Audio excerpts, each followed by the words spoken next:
Thursday today. Hi, Brian. Welcome to us. Well, hello to you as well. Where's Steve? He's not with us tonight. Okay. I mean, he kind of is, but Eugene, should we mention that thing we talked about, or should we wait for a better time for that? Oh yeah, wait. that reminds me. I don't know if anybody saw on Twitter. I'm giving away a CD tonight. I just got to remember to give people the keyword. Yeah, I saw that. So hey, if anybody wants to go to a super cool seminar about negativity, my work is giving one, and I'm contractually obligated to market it to as many people. I'll be right back. Don't go. It sounds like such bullshit, but the guy gave me like his thing to like write. Are we live? No, we're on Twitch. Okay. The guy gave me his thing to write. It was like, it was a thing. God. You gotta love that fun stuff. I don't even know what I couldn't do what you do on the marketing side of things, because you probably deal with so much bullshit, like just like on the daily. It's just like trying to tell the truth in like the least abrasive way possible. You know? Yeah. Ah! Hi, Justin. Okay. I'm glad you're not using your green screen tonight, Justin. Yeah. That would be terrifying. Look at us. We all have on cool colors. I've been the floating head before, don't you remember? I've also been the headless guy. Yeah. Yeah, but I think that would just be torso-less. I think that's even freakier. It's just like... Yeah. Serious. Yeah, no, we can't. And then just you see like his arm with tattoos floating as well. It's just like... Yeah, I can't do green screen on this computer for some reason, even though it has a faster processor and the same amount of RAM. There's something about this computer just doesn't recognize the option. Sure. All right. Well, are you gonna give it a go on your Mac Mini, Justin, or do we need to wait for your laptop to get set up? Or Yeah, no. I'm closing the laptop now. I don't need it. Cool. I don't know if you were here, but I got my MacBook opened up and reseated the RAM, and hopefully that will fix it. So awesome. Oh, good. So you were able to get in. How did you get the screw? Did you do it yourself? No, I brought it to a Mac specialist, and I'm like, hey, I've tried getting this open. I can't. I brought it to Best Buy. They couldn't do it. Is there any chance anybody can open it up? He brought it in the back. About 5 minutes later, he came out and was like, here you go. And hopefully he put a new screw in for you. No, he gave me the same one back, but I don't have to put it back in. There are like 12 other screws. So I just popped the RAM out, stuck it back in, and said, well, hopefully that fixes the problem. Fair enough. All right. Well, then, if we're all recording, which I assume we are. I am. I am. Is Andy our special guest host tonight, or is? No, he's just hanging out. I'm just hanging out. I'm just sitting. Just chilling. We will get him on this show one of these weeks. I think Andy, I think it was on our very first show that we had host, because I remember that's where his Discord emoji came from. I was, yes. Huh. All right. The only thing I have left to do is drain the fire hose. So. Jeez. Glad we're live for that. Go use the restroom, Justin. We'll be waiting for you. Hey, let's sync up first, though. Are you recording? Yep. Okay. In 3, 2, 1. Boom, boom, boom. Wow, that is a big spike. Justin, where are you at? I don't know. I wasn't looking. Hang on. I'm probably about 315-ish. Maybe 320-ish. I want to give you a good yokai name by the end of the episode. What are you at, Lucas? Lucanyan. I'm at 404. Perfect. Do you mind if I scream a little bit to test how like high my audio is spiking? Because that was a little concerning. All right, Twitch, take your headphones out. Get ready, boys and girls. La la la la la la. Wow, that's still so spiky. What is up? The gain is so low too. Let's try this. C is for cookie. It's good enough for me. Can you still hear me all right? Everything sound good for you? Then this is the audio we want to go with right here. Okay. Boy, that is a lot lower than usual. Yeah, I found that when I've had to edit the show before, I always seem to be like a lot louder and cracklier, and I think it's because my gain is always up so high. So. Brian tells me about that actually. Oh, Brian, you clapped too. What? Tell me your time. Where are you at, Brian? I see it in chat. No. Brian, come on, I wasn't man. paying attention. Well, if you want to do a podcast, you have to pay attention, or people will leave. Well, Phantom, I'm sorry that we forgot spiked how the to do mic. this. What up, EP? What up, Phantom? Thanks for joining us in chat. We're just waiting on Justin. He is currently in the restroom. Your car everywhere, causing you trouble messing up your hair. You can use this opportunity if you haven't already. If you still like us, you can resub on Twitch if you still have Twitch Prime. And if you hate us, you can go on iTunes and give us a 1-star review. Ooh, maybe 1.5. Just we try. Imagine if there was like a YouTuber out there who was like, hate the show, hit that dislike button and leave a nasty comment. What up, Schnazzy? What up, Phantom? Oh, awesome! Thanks, Phantom. Phantom already did it. Our listeners are very, very awesome. I appreciate that. Okay, so my Japanese yokai dad wants me to do something, but I don't know what it is, so I'm just kind of running around aimlessly. Is your Japanese dad a phone? No, this isn't Earthbound. Darn. No, the dad in this part of the game is actually the kid from like the original game, which is okay. That's cool. You got the same dorky smile that he has in the game. You know what? I know it's not we're not talking Ni no Kuni, but I wish that they brought from that game, and I think it might have only been on the 3DS version of it. But anyways, like, you know how it came with a book in Japan, like an actual real life book that you had to refer to. Oh yeah, dude, that's cool. Mm-hmm. I think that was only for the 3DS version, and I don't think we ever got the 3DS version of Ni no Kuni stateside. I didn't know there was a 3DS version. Yeah, you should look it up. See, those are cool, but they age really poorly. Yeah. Because, like, I've played games like those before, and I've had to, like, Google the answers because, you know. Sure. I think they did that in, I want to say, Phantom Hourglass? There was one game where it's like, oh, fold the covers of the book over, and you'll see the secret message. Right. Neat. I downloaded this game on an emulator. Right. Oh, you know what? I'm wrong. It wasn't 3DS. It was DS. Lord. There was not a DS version of Ni no Kuni. Look it up, dude. I'm looking at it right now. I'm on a Kotaku article, and as of 2000, no way. There's no way the DS is powerful enough. It was an entirely different game for sure. But really? the DS version apparently, according to a Kotaku, is playable now in English. Wow, that's nuts. Yeah, dude. It even looks different. The main character even has like a different design. Mm-hmm. I still see Mr. Drippy though, so that's all that really matters. Mr. Drippy. It looks like it's more of a traditional RPG from the looks of it. Like, I'm looking at some, stills, and it kind of looks like you've just got like the characters standing in like a straight line, and you can just kind of like fight.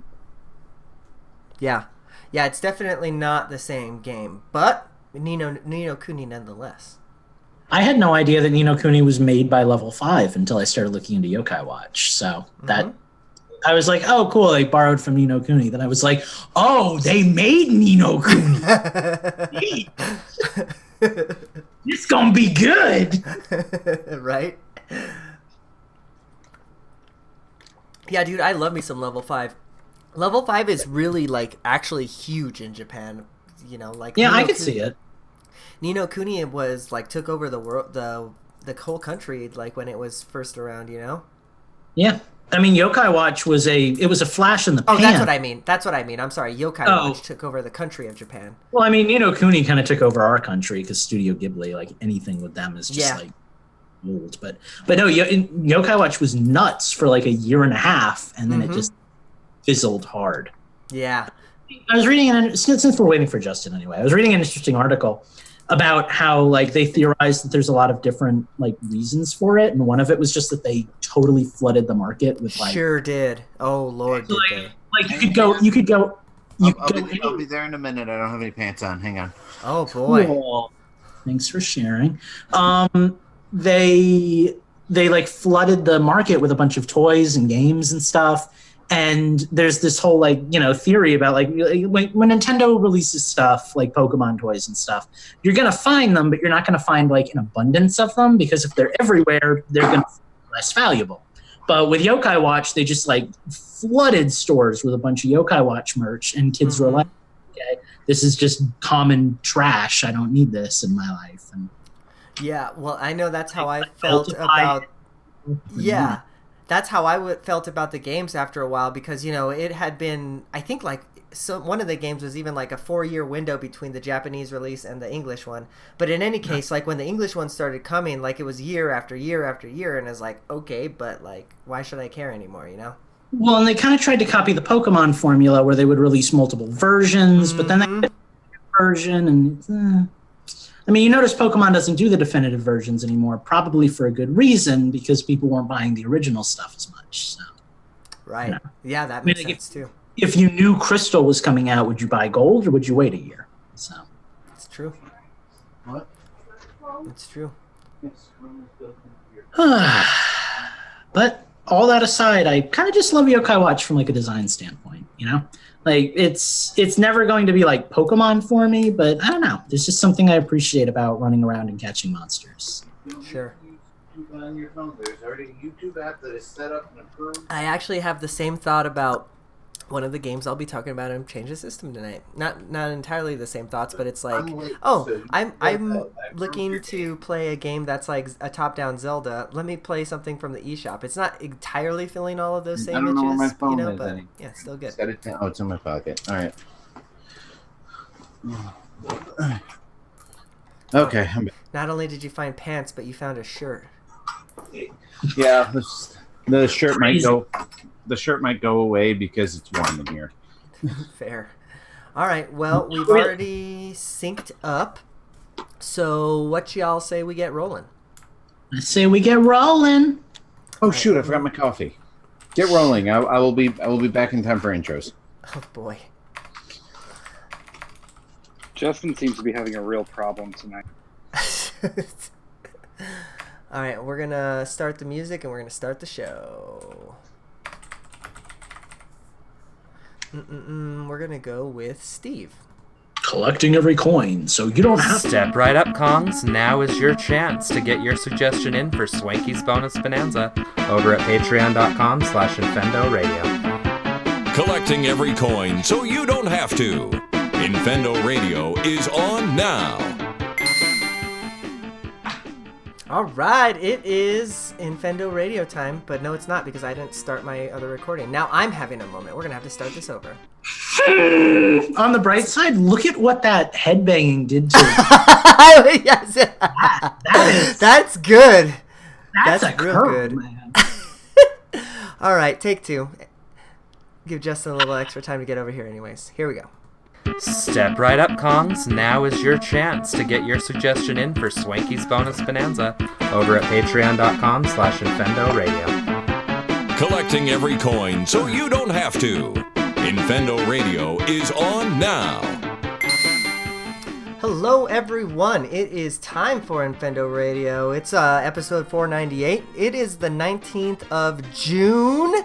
Holy moly, it is summertime almost. 2 days until that becomes a thing. But we have Justin with us. How are you doing tonight, Justin? I am here. I am here with you. I have been here the whole time. I have been prepared. I did not hold up the show at all. If you are not listening live, then you don't know how much I'm lying. So we're just going to run with that. Steve will tell you the truth in Discord. How are you doing tonight, Lucas? Well, I am also here. I am also on time. I also didn't hold up the show. So, doing good. No Also, complaints. Steve will tell you the truth in Discord. Steve is not here with us tonight, so you are going to have to hit him up in Discord, and that's the only way, because he died. We're just Discord gonna... is apparently an app for talking to the dead now. Can you imagine that one listener who's listening to the show and doesn't understand sarcasm, and he's like, he's dead! That just reminded me of... Did you guys ever watch Ghost Rider when you were a kid? It was like a PBS Yes. thing. Okay, yeah, that's Steve. Yes, he's the Ghost Rider of Discord. Did you ever wonder who died to make Ghost Rider? Because he was a ghost, but of what? Or Infendo Radio is on now. Yes, Rider. It is Infendo Radio. We are here. We're gonna have a good show for you tonight. We have right at the top of the show. let's not promise the moon here. well, we're gonna try our best, anyways. But yeah, we have right at the top of the show is an Infendo top. I think we're gonna do an Infendo top 3 tonight. We're gonna talk about our favorite power-ups. But then right after that, we're gonna have a nice game to play for y'all. So before we get that far, we're gonna take a little break, and we will be right back.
Hello, Twitch. It's time for the show. Let's find Gonna be a good one, I hope. We're not gonna make any promises, though. We got lots of friends and games to play and music to... I'm sorry, this is horrible. Okay, here we go. Who do I want to talk tonight? Let's have Steve talk again, maybe. This one. Steve, I think you're more laggy now. Oh, nope, that's not the one I need. I need this one. Awesome. Excuse me? Why? You think Steve is more laggy now? I was playing the bloopers instead of playing the bumpers. You can see how I can get confused. 2 Bs. Yeah, I gotcha. All right, here's Steve. No, let's go with Justin. Here we go. Here at Infendo Radio, we've got game. If you'd like to give us suggestions for our games, go to patreon.com/Infendo Radio and pledge at the $2 level. And And we're back. It is time for an Infendo Top 3. This week we're going to talk to you guys about our favorite power-ups. So this one was a little bit difficult for me. It might be a little bit difficult for some of y'all as well. But before we get too far, I want to thank all of the people who brought this episode here to you tonight. So our 5 producers for tonight are the Brianosaurus, Sky Pharaoh, Phantom, EP Knothead, and Andrew Searson. Thank you for making this show happen. All right, guys, so what do you guys think? Who do you guys want to just kind of roundtable it and kind of go with your favorite power-ups? Because I've got my 3. I'm ready. I'm ready too. I have power-ups on list that may or may not make it in the countdown. Here we go, Infendo Radio! Okay, I have no particular order for this, but I feel this is kind of timely with the announcement of the Contra collection and the new Contra game and everything. So I thought you were going to steal mine, and I was so mad. Go ahead. Yeah, I think he's going to steal one of mine, though. Well, if anybody's played Contra, you know that you have to get the S shot, the spread shot. You have to. That is the best weapon in the game. So, yep. Yeah, that has got to be on my power-ups list. It is just like, again, it's like, it doesn't matter what Contra you're playing. That's the power-up you want. Very, very good. I'll gladly go next. Mine is also very timely, and I probably only thought of it because Link's Awakening is coming out. But the piece of power that you can get in Link's Awakening. Oh, dude, I totally forgot about that. Okay, so first off, I gotta find another power up from a Zelda game I can put in my list. It plays like the best music when you get it. And when you hit enemies, they go flying off into the distance with a big old smoke screen behind them. It's really good. I love it. It's a good power-up. That is a wonderful power-up. You are not wrong. Oh, man, I totally forgot about that. You have to read that text every single time, and then you don't get to hear any of the awesome music from the game. You just get to hear these, like, 2 bars of music over and over again until you get hit. Yeah, but that music is really good, so I'm down. No, I'll tell you what music is really good. The music from one of my favorite power-ups, the metal cap from Super Mario 64. Yes.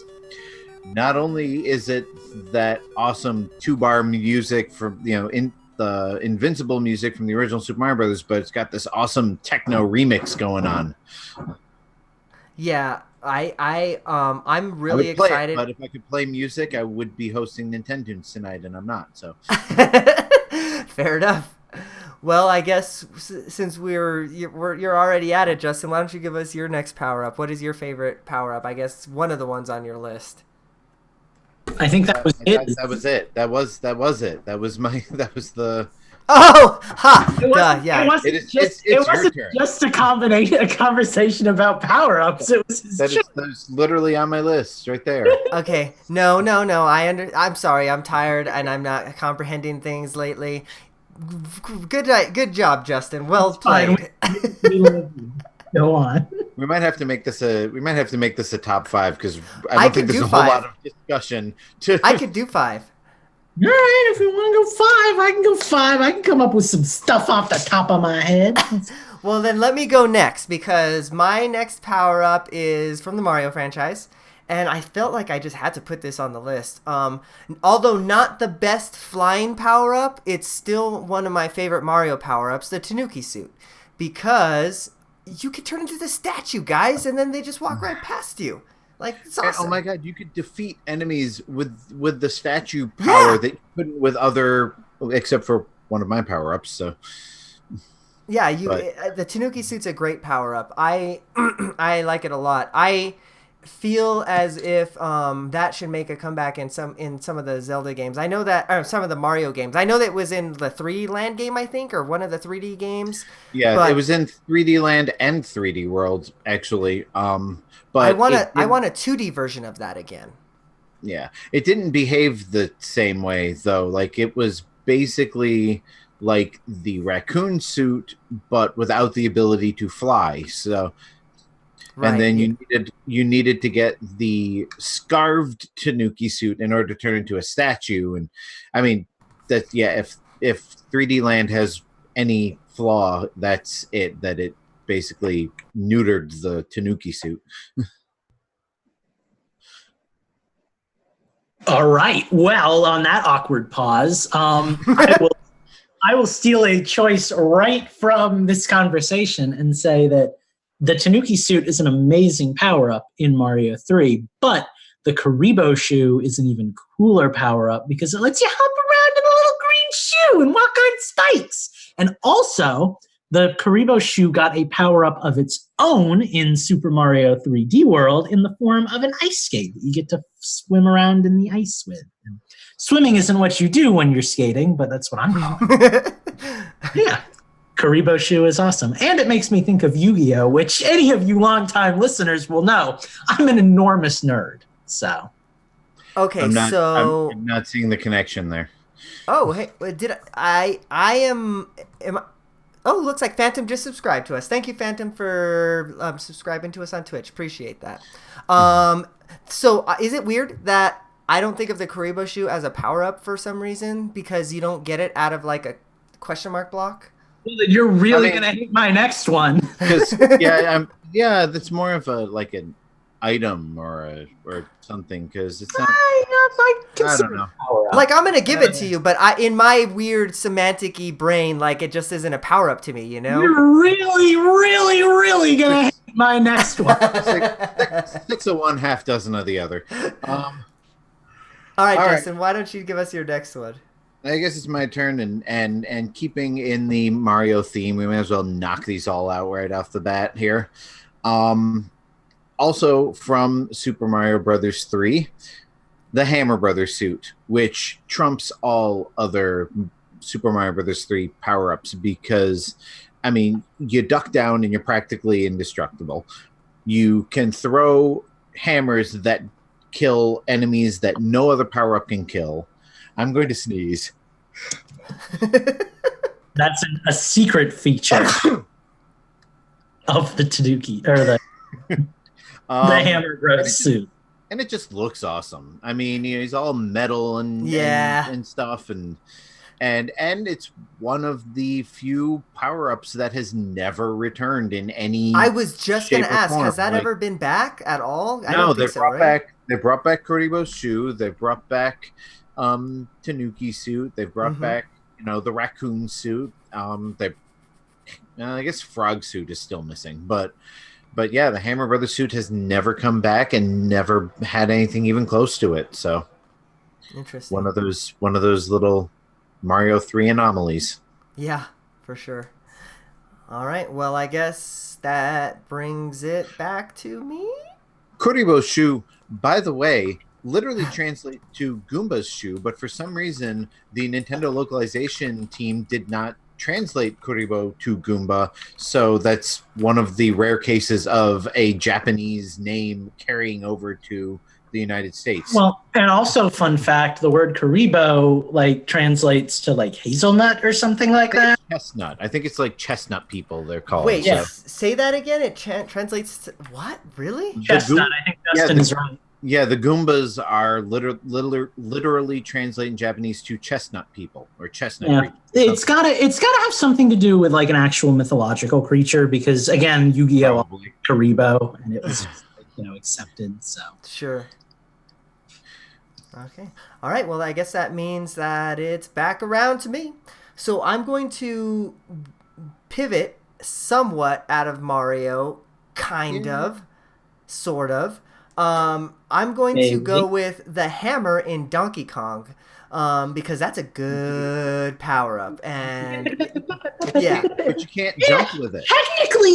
Technically, it's an item that is... Speaking technically... Yeah, I mean, since Donkey Kong is one of the first video games I ever played, I can't deny that that's certainly one of my favorite. And it's a great power-up that comes with many downsides. You can't climb ladders. You can't jump. You can just stand there and rack up points and hope that it doesn't run out as a barrel is barreling towards you. Yeah, for sure. And then, honestly, like I put it on my list because of Smash Bros. Because, like, come on, that's one of the best like, when you see somebody with a hammer, either you know how to deal with them and you can like make them mess up and then hammer themselves off the level, or you just run away. Yeah, if you have the right moves or the right items, you can make the hammer useless. But for the most part, you go, oh shit, everybody run. Yeah, totally not right. saying this. Totally not saying this because I'm a Pit main, but can we give props to the fact that when you use the hammer as Pit, he just does a little 2-frame animation like in Oh yeah, that's right. What Totally. about the golden hammer from Wrecking Crew?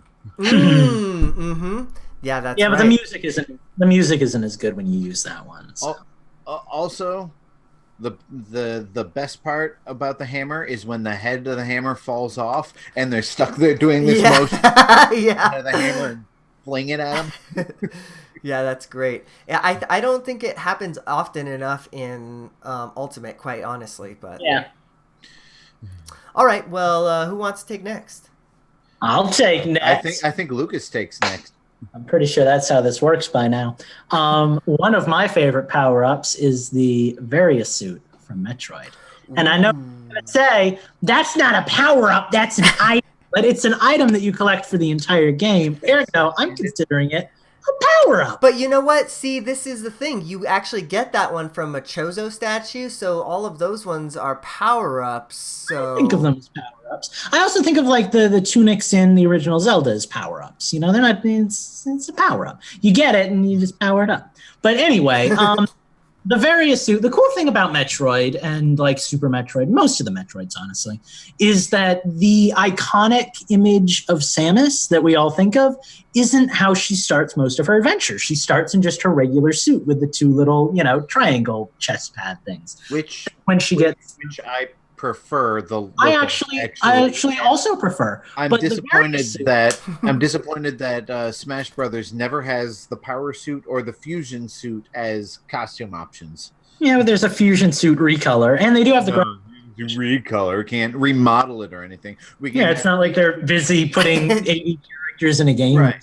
Well, we can make 8 different versions of Bowser Jr. and 8 different versions of Dragon Quest Hero, but we can't, change the shoulder pads on Samus's costume once in a while. Hey, they gave us Ridley. Let's just let every Metroid I feel so bad for Sakurai because no matter how much they do and how much they add, there's going to be that one freaking Game & Watch person who's like, what the hell? You didn't add this from this one frame of animation 80 years ago. Oh God, you removed a feather. The game is ruined. Right. Yeah. You removed a racist icon. I'm never playing Smash Brothers again. Yeah. No, I mean, I will say that was it the Project M, the Smash Brothers Brawl hack gives you some pretty awesome alternate costumes for Samus. But I think Lucas would like to continue with his description of the Various suit. So the Various suit's a pretty cool power-up. Because it lets you play as the Samus that everybody kind of comes to know from Smash Bros. And stuff. So I think that's cool. It always feels good when you get that suit in the game. It kind of feels like you're at your powered up level where you're ready to do what you do. Really, if I'm remembering right, at least in Super Metroid, it's really just like a temperature controlled suit.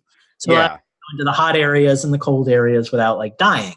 So its usefulness is kind of, null. But I don't know. I like the fact that you get it and changes your visual design and stuff. It's cool. It's a fun power up. Better than a recolor like you'd get in Zelda. So 2 pieces of useless trivia about the Various suit. Number 1, the iconic look of the Various suit comes from the Game Boy game Metroid 2: Return of Samus, where they did, because in the original Metroid, all she did was change colors, and since they didn't have colors on the Game Boy, they had to somehow iconify the suit, and it's one of the coolest moments when you get it and you see the armor kind of like the Batmobile's shield just kind of form onto her suit. Another fun little piece of trivia about the Various suit: it was originally in Japanese named the Barrier suit, but they couldn't quite get the katakana to say barrier because missing letters there. And when it was translated, they just translated it phonetically, so it became known as Varia. Fun fact about a fun fact: my Pokemon is named Baria because she makes barriers. So You bring that home, listeners, and enjoy. Oh, fair enough. All right, well, let's bring us home to our next one. Is that me now? That would be me. Justin. And I'm starting to think we need to revoke hosting privileges. Hey, here, let me go get you my card. Now for our fifth Nintendo's track, Justin. Well, since we're talking about items that power up the player, I'm going to go with the blue ring from the original Legend of Zelda. The first item.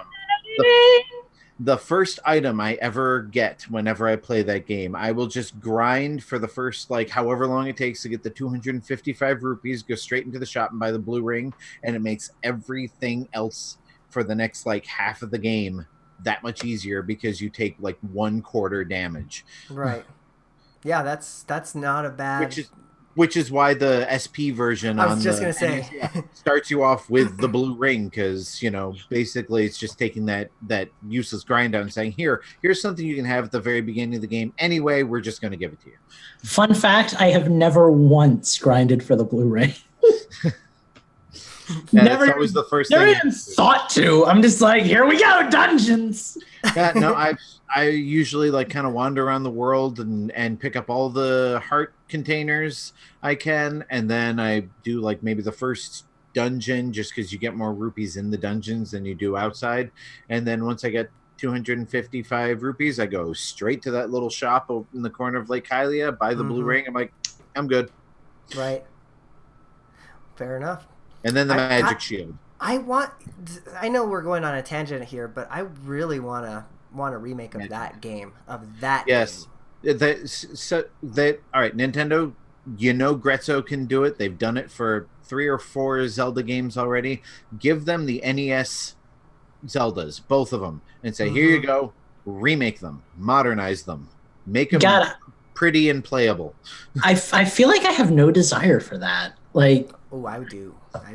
Yeah, I don't know. They're fine to me on their own, and I don't know. I don't have a desire to see them pretty. I also never had a desire to see Link's Awakening pretty, though, and I think that looks great. So, wow me, Grezzo. Sure. All right, well, I guess now it's my turn. My next Nintendo's track comes to you from... No, just kidding. So my next power-up... Man, this was kind of a tough one for me, but it actually, now that's not because we're going to 5. So I was having a hard time putting a third on my list, but I ended up going with, when we were going top 3, the red shell in Mario Kart.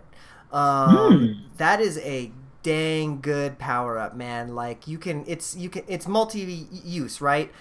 So you can use it as an offensive weapon, or depending on the Mario Kart, you can let it drag behind you and then use it so then another red shell doesn't get you, So I love me a red shell. That's probably my favorite power up when I get it. And if you get 3 red shells, you're doing good.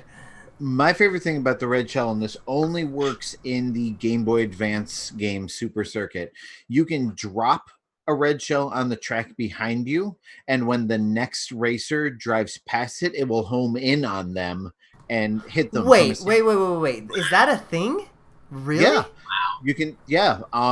You know how I'm gonna have to get my ambassador version out. Yeah, you know how in in Super Mario Kart you could just drop them behind you and they'd sit there, me an obstacle. In Super Circuit, if you drop a red, and I think you can do. No, blue probably wouldn't. No, because you wouldn't get one in first place. If you get a red shell in first, second, whatever place, you can drop it behind you, and when the next person drives by it, you hear it home in on them, and it'll hit them. So if you're in first place, you can just keep dropping red shells, and nobody can get to you. That is interesting. I can see why they probably took that away, though, because that's probably seemed pretty overpowered. They suck. I'm gonna have to. We're just full of fun facts tonight, aren't we? No, that's just me because I retain useless information. Fair. Well, fun fact, my number 2 power-up is the Fire Wario from Wario World, or Wario Land, rather. Oh, yeah, okay. I kind of just want to go with all the power-ups from Wario Land, all various Wario Land games. The Wario Land power-ups are fun because in addition to basically being just a complete knock of Mario games, his power-ups are very damaging to him. He will get turned into a zombie. He will get spun around and sent off in a random direction. The fire power-up, he gets caught on fire, and he runs around on fire until he's completely set ablaze. Then he turns into charcoal and dusts away. And it's beautiful. I love it. Wario Land, their power-ups were really well thought out and funny and enjoyable to watch on someone as terrible as Wario's. I think the fire might have been Wario Land 3 specifically. I was going to say, that sounds like a power-up that would be in a Wario Land game where he can't die. Because in the original Wario Land and in its direct sequel, the Virtual Boy Wario Land, he can die. Well, he could die in all of the Wario Land games that he was playable in, but he didn't die from the power-ups. The power-ups just cause their effect, and then they're done. So, yeah, you can still get killed in, like, Wario Land 3, just not from the fire power-up. Now, I thought one of the big things about Wario Land 2 was you couldn't die. You could be inconvenienced, but not die. I'm pretty sure you could die, but maybe not. Which one was the GameCube one? Because I think that was probably a thing. That was Wario World. No, I think that was what might you be thinking about, Justin. No, Wario World you can die. That was a treasure game. It wouldn't be a treasure game if you couldn't die. You say that, but Luigi Mansion. No, you can die. That wasn't treasure. Yeah, it was. No, it wasn't. That's like 90% of the game. That was not collecting treasure, the company treasure. Oh, you mean the company. I thought we were talking genres of games. You know, those treasure games where you have to go and collect amounts of treasure. And the amount of treasure that you collect determines your ending. A treasure game. No. We're talking about the game company, the game treasure that makes games. Justin, what's your track for Nintendo's? I do. Are we really? Is it really the lack of Steve that's making us this disorganized? Because Steve, come back. Okay, so I've said this a lot before, and now I'll say it live on the show. Steve is our Slippy Toad. So you know when you go into a boss battle and you don't have Slippy, you don't get to see what the enemy's health is, so you're just like blindly firing into the distance. That's what it's like not having Steve on the show. We don't have a health meter, so we're just shooting randomly. I guess that would make me peppy because I'm old and useless. Yeah, there oh we go. God! Oh God! Am I Falco or Fox? You're whichever one you want to be. I'm happy with either of the alternatives, boy. You know what? I want to be General Pepper. Okay. I think Eugene would be more Falco because I mean, you know, a fox is a very weeby character, so you know. And I'm down for it. Somebody needs to Photoshop this and make it a thing. Oh God! All right, Justin, give us your top something. We have reached the point where we are asking our listeners to Photoshop us. We are the Joystick Podcast. All right, so I don't know whether to play off of Eugene's or save that for last. Yeah, I'm going to save that one for last. God, so, I'm going in the order of the power-ups that I appreciate here. I am going in no particular order, but I hate that. It's a top 5. Pretty much all of my these are my top 5. All 5 of them are in the top. So much. This is the top 5 echelon of power-ups to me, and all of them are actually Mario and Zelda related. So, God, there's gonna be a Chaos Emerald on your list, isn't there? Oh God. Well, you know, I would have gone with the fusion suit, but that's definitely not a power-up. That's just her standard suit. So, no, I'm going to go with the hook shot as my next favorite power-up. Oh, that's on my list. Well, guess you got to find something else because you stole the first one on my list. Good. No one's taking my favorite power-up. That makes me happy. I mean, the hook shot was introduced in Link to the Past. Yeah, Link to the Past, and it's been one of those kind of standby items for almost every Zelda game, and it's always the one that everybody's like, oh, when do I get the? Oh, this is the one where I get the hook shot. Do I get the hook shot on this one? When do I get the hook shot? Like, just something about how it opens up all the possibilities. Number one, it works. It basically replaces the boomerang because it still freezes enemies in their place, and it's a little bit faster anyway. And then you get the ability to attach onto objects and pull yourself towards them, or attach onto objects and pull them towards you, and it's just so multi-purpose and it's what kind of opens up the world. Once you get the hook shot, you can go almost anywhere, unless it's Twilight Princess, and then they make you get a second hook shot in order to get to certain places because Twilight Princess is padded as all hell. I like Twilight Princess. Twilight Princess is padded like your mom's bra. There you go, Steve. You can put that on your timer. Somebody just had to take a shot for that. Oh, no, I feel sad. Okay, well, I guess I'm next. He just wet himself. Joy.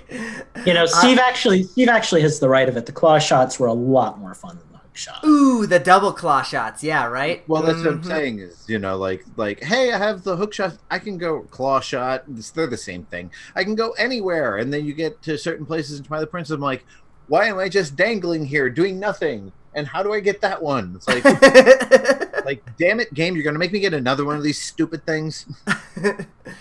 All right, I'm going next. Since you stole my Zelda one, I'll take one off of my Zelda standby. Much like the hookshot, the reason why I put this item on my list is because of the traversal that it provided in the Zelda franchise. So, man, I really hope that the Breath of the Wild sequels continues to have the paraglider, because that was a game changer in Zelda. We have definitely really cool. Deviated from the definition of power up with these. Well, I mean, okay, yeah, you're not. I'll allow it. I'm just saying, we deviated a little bit, but I'll bring us back. Don't worry. I opened up that box when I criticized your first power up, didn't I? But no, the paraglider, man, like, it is the foundation of what makes that game, I feel, right? Because, like, you wouldn't be able to... The traversal in that game wouldn't mean as much if you didn't have something that allowed you to, like, kind of glide around, because let's be real, I mean, this is one of Lucas's biggest gripes. Like, I think part of the reason why you can glide around, like, the whole freaking map is because the map is pretty barren for a lot of it, so, like, you're not necessarily going to want to, run and... what's great about it is you can see for so far, you can be like, hey, something over there, and just kind of, instead of when you're on the horse, you don't know what's on the other side of the hill, but there you're like, there's something glowing over there, or right. That space looks like it's going to spawn a Hinox. You can sorry, I think my would such immediately cut you off there. So fun fact, one of the two things between the paraglider and the ability to fast travel, like during playthroughs 2, 3, and 4 of Breath of the Wild, when I started walking around a little bit more, I started noticing like signs that were pointing to like towns and stuff that I hadn't seen before. Like the paraglider is awesome, and it definitely makes Breath of the Wild a much more manageable game, because that size, it's really asking a lot to have the player just walk around everywhere. But it also kind of prevents you from kind of seeing everything there is to see on the ground just by default. That was something that I noticed during my first playthrough. I was playing it like I think most people choose to play that game. You get to an area, and then once you've been there before, you can glide, and you can teleport, and you can, and exploration really kind of became less of a focus for me than just getting from point to point. And the paraglider definitely encourages kind of a lack of exploration and more of a, like, okay, let me get the highest peak so I can fly to the next area and do my thing, which is awesome for someone like me who just wants to get to the next zone. But definitely kind of a reason why I missed a lot in my first playthrough.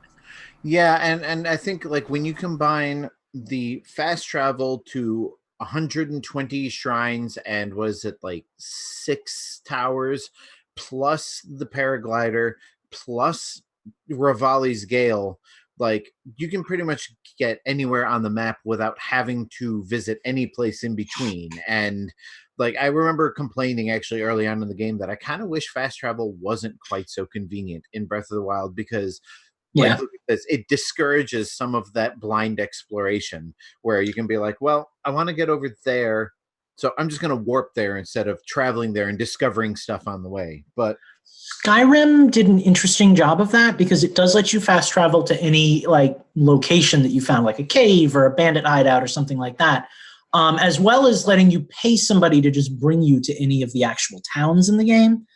But you have to find a specific area to teleport to it instead of like in Skyward Sword, Breath of the Wild, where you just find a tower and then you have access to that entire area of the map by teleporting to the tower.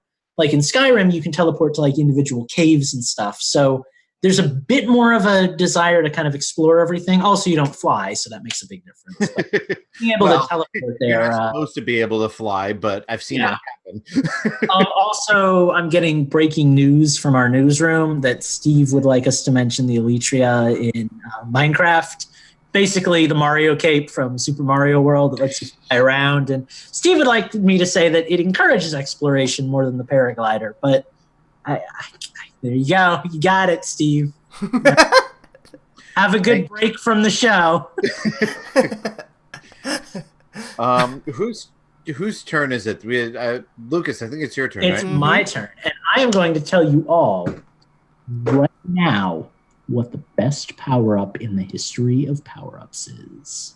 And it's a good one, boys and girls. The double cherry from Super Mario, whatever that game was. What was the game on the Wii U, boys and girls? 3D World. 3D World! Oh, yeah, where it gives you... Oh, yeah, that was a cool power. Dude, it's so good. Okay, so you're walking along and you're doing your thing and you're like, this is an okay Mario game. And then all of a sudden you see a cherry and you're like, what's this on the ground? I enjoy a good cherry from time to time. Justin, save your jokes for the end of the monologue, please.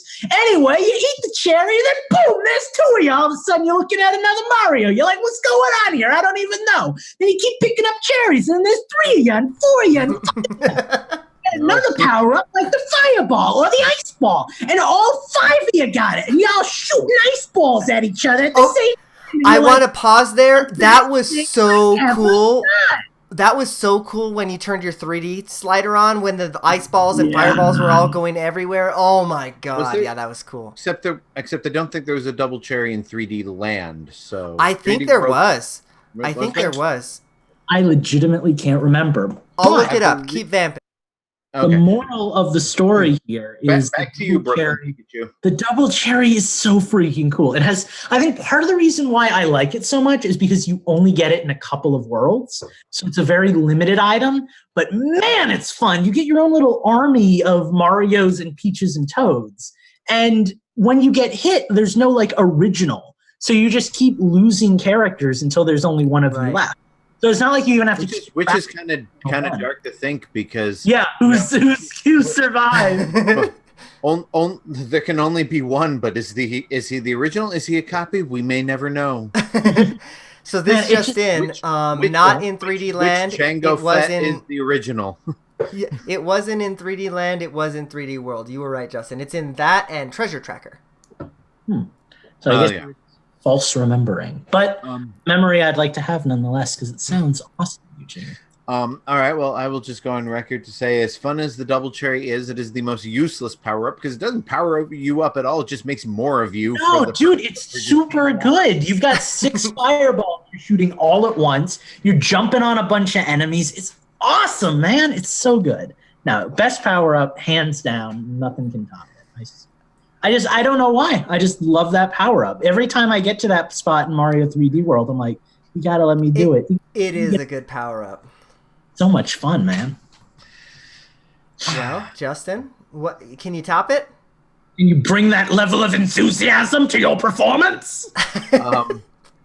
No, Brooklyn Pikachu from me. And in fact, I think the last one on my list is one that everybody else is going to hate. Oh boy, it's gonna be the freaking mushroom. Yeah. All right, what's your guess? It's something that somebody's gonna hate. I think it's probably gonna be like the lightning in Mario Kart or something like that. I hate that power up. Well, Steve is complaining that everything we've listed so far has been items again, but the items power you up. I think that's what we finally decided is going to be our rule. If the item gives you a power, then it counts as a power up. I'm going with that, yeah. And Steve gets no say because he decided to take this week off. So sorry. So we'll see you in Discord. I gotta go with the most hated item in all of video gamedom, the blue shell. Specifically, the blue shell as it performs in Mario Kart 64, Mario Kart 8, where it stays on the ground. and takes out anybody who gets in its way. I did not like that they made it fly over everybody else and just target player, the racer in first place. I liked that it just kind of slowly made its way up the track. If you got in its way, you got taken out too. And then I think in Mario Kart 64, you could even avoid it by like either dropping back. I think I remember one of the Mario Kart games, if you hear the blue shell coming up and you drop back to second place, it will go past you and hit the person who took over as first. But I'm not 100% sure which Mario Kart that is. But I don't spend a whole lot of time in the very back at Mario Kart unless I'm playing 200cc. But I think the blue shell, plus, even though there are equally as annoying items, the bullet bill, the chain chomp, the lightning bolt, for some reason, the blue shell gets all the hate. And I think that might be why I love it, because like I'm coming for all y'all. Fair. All right. Well, then. And it makes me feel empowered. That's why it's a power up. Shut up, Steve. I think that brings us to the end of our lists, right? But does anybody have any honorable mentions before we close out? Because I do have one that I want to mention. Maybe not a power up, but still, in honor of, the NBA season just closing up, when you go on fire in NBA Jam, my word, that's amazing. You can shoot it from like the full court and it's going to swish it. Yeah, man. Yeah. Okay. Actually, I really liked NBA Jam. I'm with you. NBA Jam's the best. I love it. It's good. You can play as Bill Clinton back in the day. Like, what's not to love? Yep. I need to install that on my Super NES Classic because I've never really played it before. So, oh, you should. You should. Okay, well, we're gonna take a little break here, recharge our batteries, and we will be right back. I've been trying to recharge my battery, but my lightning port doesn't like keeping the cable in there.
Hello, Twitch.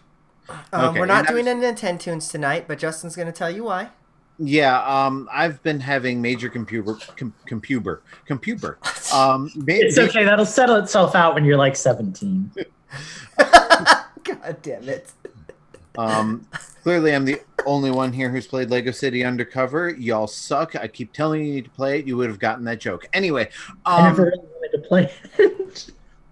What the hell was I saying? I've been having major computer problems for the past couple of months, really. I think I might have finally gotten them figured out, at which point I will try to catch up on bloopers, and I should be able to host Nintendo's. But that's what's kind of stopping me these past few weeks is the computer I'm using now is too slow for me to do all that stuff on, and the other computer I was using just doesn't work very well. So, and then the other computer doesn't work at all. So well, lucky for you, you just got a new job, so you can pay for a new one. No, I can't. But like you said, I can write it off as a work expense. Yeah, dude, for real. Okay, so we all ready to rock and roll and get back into the show? Lucas just lit up there. No, I'm reacting to DJ's news article that he posted that had nothing to do with whatever you guys were talking about. I wasn't really listening. Don't mean to be a jerk about it. Just being honest. Well, it's nothing you haven't heard at work. So. All right, I'm going to go ahead and start the music, and we will start the 3-word reviews. Who is going to bring us into this one? Eugene, do you just want me to bring us into the actual show? That'd be great, actually. Yeah. Oh, I miss my Swanky's Bonus Bonanza background. Well, I guess we'll do. Hell, I guess Justin will bring us in. Here we go.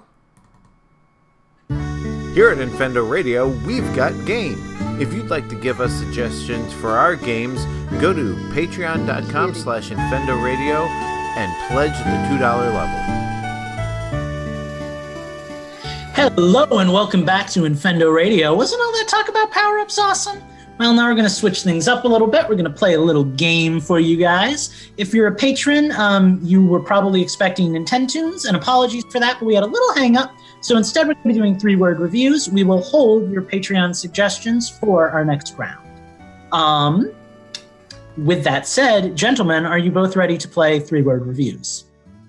I guess.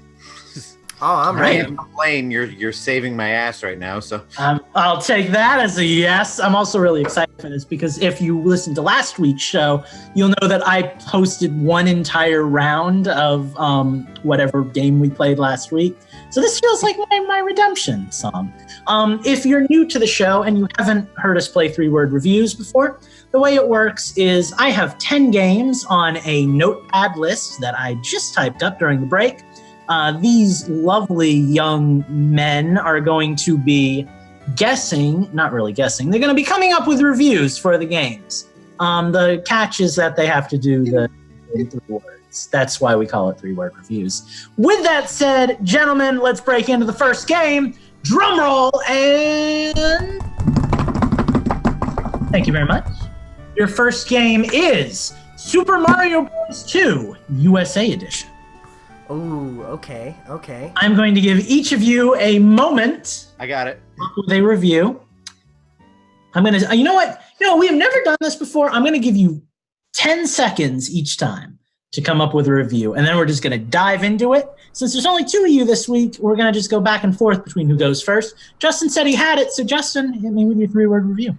Super Mario Bros. 2. Vegetables are deadly. I like it. I like it a lot. That's how work died. Eugene, what you got for me? Super Mario Brothers 2. Doki Doki Mario. I like it. I was expecting a Doki Doki, but in this case, expecting it is actually bad for you. Have a doctor look at that. Because I thought it was going to Doki Doki. You need a cardiologist, I think. All a Doki Doki is just the feeling of love that you get expressed in onomatopoeia form when your heart beats. Anyway, all of that said, I'm going to give it to Justin because I wasn't expecting anything about vegetables. So that's fair. Also, I'm a little hungry and I have a lot of frozen veggies downstairs and I want them. That's the kind of game this is, ladies and gentlemen. I get to do whatever I want, which is why it's my favorite game. Justin, I'm assuming you're... Do what now? I'm assuming you're keeping score because I just heard ding. Yes, I actually remembered this time. Awesome. All right, well, gentlemen, your second game is Super Mario Brothers 2, Japanese version. Oh God! You have All 10 right. Steve just wrote a 3-word review in the comments. He was wrong the first time, right the second time. Right, Eugene, I'm going to need your 3-word review, buddy. All right. So, Super Mario Brothers 2. We're talking the Lost Levels, right? That's the game that we're talking about. Like what came out as the Lost Levels. Okay. Super Mario Brothers 2, the Lost Levels. I'm just gonna use Steve's. Fuck that game. I really thought you were going with the Lost Levels as your review. Super Mario Brothers 2. You're gonna die. That's also very good. However, I'm not in the mood for Jar Jar Binks tonight. So You are. I'm going with Eugene on this one. Woo! Steve, even though you got your technically obligatory point. Justin, give both Eugene and Steven a point for that one. Thank you. All right, gentlemen, moving right into round number 3. Your game is Detective Pikachu. Wow me. Ooh, okay. What was it? Ding, ding. This is the sound of me waiting for them. I was going to do Jeopardy, but then I realized that might get us in trouble with copyright. I mean, if you sing it, like you can't get in trouble. Only if you play the copyrighted version. I'm ready. Yeah, I'm ready. We need to get, like the NES game version. Detective Pikachu. Got a coupon. Okay. Got to redeem it. Haven't bought it yet. I don't understand. Oh, okay, that's what that means. I cashed in some my Nintendo coins and got a 30% off coupon. I just have to pull the trigger and download it. So interesting. Eugene, for the Switch loved version. the movie. There we go. Detective Pikachu. Loved the movie. Okay. I Eugene, what have you got for me? Yeah, I think I'm winning this one. Maybe. I don't know. Detective Pikachu requires Reynolds recast. All right. So I made a rule at the beginning of this round that if somebody mentioned Ryan Reynolds, they were getting the point. So because after I gave mine, I was going to redact mine and say no Ryan Reynolds, but Eugene beat me to it. So the only thing that could have topped that is no Danny DeVito. But I'm the trash man. Anyway. All right, I need my ding, Justin. I'm hoping I enjoy that beat. I gave you a ding. Oh, good. All right. Hang on. All right, here I'll give you another one. All right. There you go. Yeah, this game in particular needs some background music. We need to make that a thing at some point. This next one is a game I have never played, and I don't know if either of you have ever played it either, but we're going with it. So Nobunaga's Ambition. Start thinking. Okay. This is the song that I sing while I'm waiting for Eugene and Justin to pick what they're gonna give me for 3-word reviews. What's it gonna be? Steve's making guesses in the comments, but it bugs me because he's not on the show. Eugene, what's your guess? All right, so my 3-word review of Nobunaga's Ambition is Pokemon Conquest's better.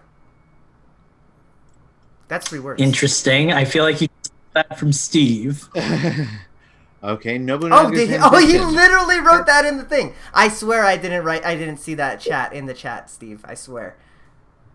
Nobunaga's Ambition. Famicom history lesson. Dang, son. That's pretty good. Dang. All right, Justin gets the point. Although I really appreciate that you and Steve are apparently twins now, and you can do everything together. That's cool. He is coming to my house next week. Point. Yeah, that's the thing. That's actually happening. Steve is going to the isolated island in the middle of the Caribbean where Eugene lives, and they're gonna dance together. So, speaking of isolated island, Shakedown Hawaii is your fifth game. So start thinking about that while I say, this is still the song that I sing while Eugene and Justin are thinking of stuff. I don't know how long the 10-second mark is, but I'm going to dance at the end of this verse. Justin, what you got? Give me yours first. Okay. Okay. Shakedown Hawaii. Ask Eugene first. Okay. Eugene, what have you got? All right. Shakedown Hawaii. Okay, I got something. Trying for retro. That's all I got. Interesting. That is an accurate review. Yes. All right. Well, because I was gonna say 16-bit mayhem. Okay. Wow, this is hard. I don't like either of those.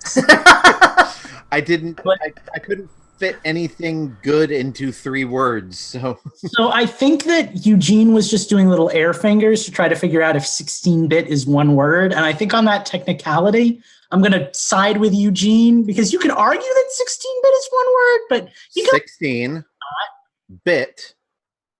How is 16 not its own standalone word? Oh, okay. No, Eugene was wrong. And for leading me astray, I'm going to give the point to Justin now. Also, Justin's wearing what looks to be kind of a Hawaiian shirt. So yes, I guess I am. I love that. Just so you know, I love the scoring mechanism of this game. It's just like, it's the best. It's high intensity. Say I'm more than willing to give neither of us a point since we both kind of sucked at that one, but so I'm leaving this one to Lucas. No, you got the shirt. You get the point. All right, that's fair.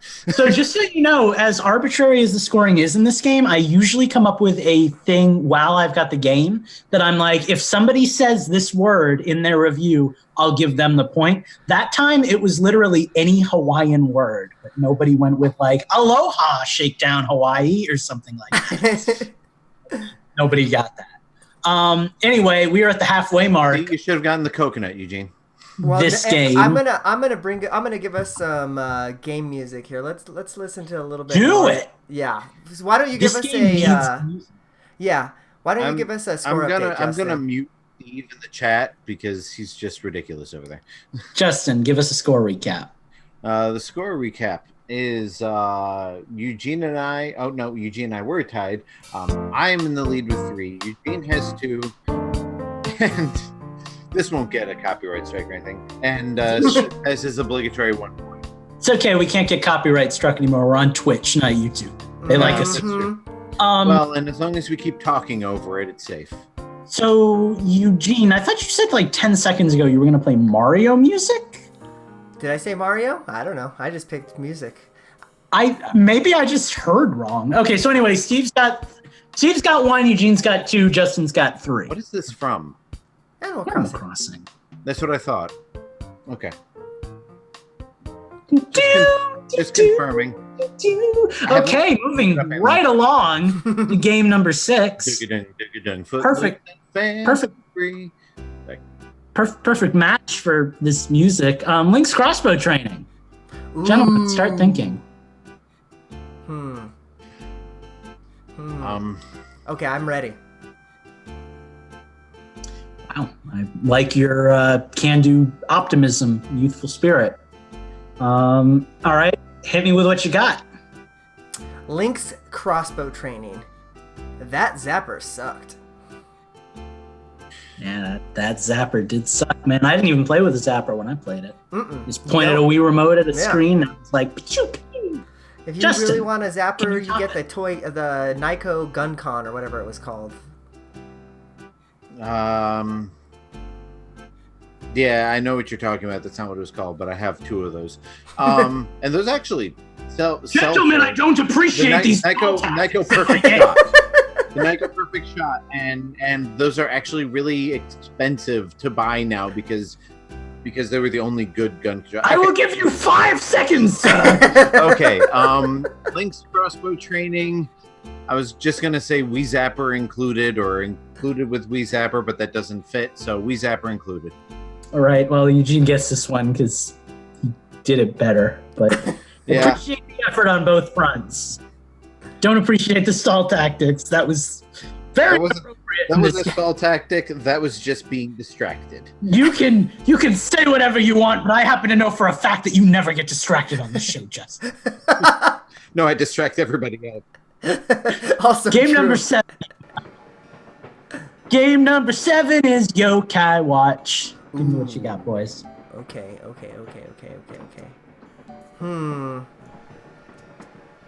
I'm expecting something. I'm expecting a certain word to pop up. Who will right, I say got that mine. word? I got mine. Yeah, I guess I got mine. All right. Well, Justin, you're up first this time. So, what you got? Hi, Kiki. What? What? The little song that they sing during the little dance. Yokai, yokai, yokai. Hi, Oh Kiki. god, you're talking about Okay, I like actually the... kind of appreciate that. Yeah, The- okay. yeah, the little weird little. Now that you've explained it, I actually like that one a lot. But you got. Okay, I'm not biased or anything, but Yokai Watch, at least if we're talking about the newest one. Yokai Watch, Yokai Want. nice. Oh, I like that too.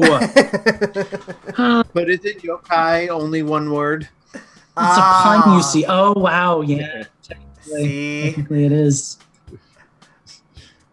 I was expecting somebody to bash it as good as Pokemon, I but concede. I concede. okay. I've Yeah. never So played the here's game. the thing. No, my kids watch the show on repeat for like. Here's the thing. If oh, hello, Justin. If Eugene's was 3 words, it would definitely have gone to Eugene. But as Justin pointed out, Eugene, you have broken the rules of this proceeding by going with a 2-word game. So, Justin, give yourself a point. Ding! Yay! I will take my 50 lashes. Gentlemen, we only have 3 games left in this incredibly serious and important game. The music is very fitting for how serious this is. Minecraft Story Mode is game number 7. Oh. I'm waiting patiently for Steve's comment reply. I know it's going to be great. Minecraft Story Mode. Okay, I guess I'm ready. Boy, Steve has been killing this one. If he was playing, he'd be doing really good. Okay, Eugene, well, you're up first. So. Yeah, I guess I got one. All right, Minecraft Doesn't Story inspire Mode. confidence in me, but Minecraft Story Mode. Not real Minecraft. all right, yeah, that's true. It is definitely not real Minecraft. I will give you that. Justin, what will you give me? Minecraft Story Mode, starring Patton Oswalt. Is it? Yes, for some reason, yes.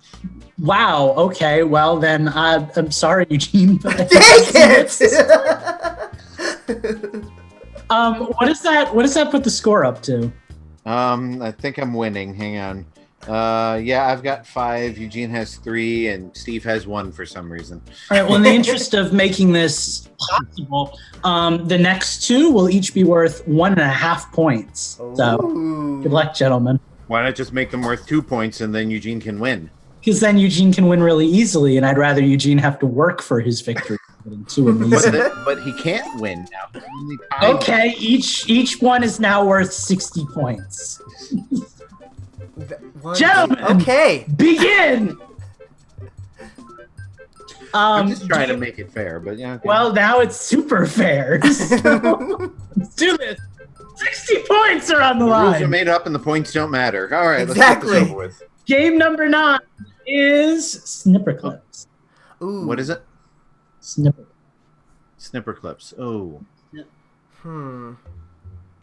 Oh man, that's a tough one. All right,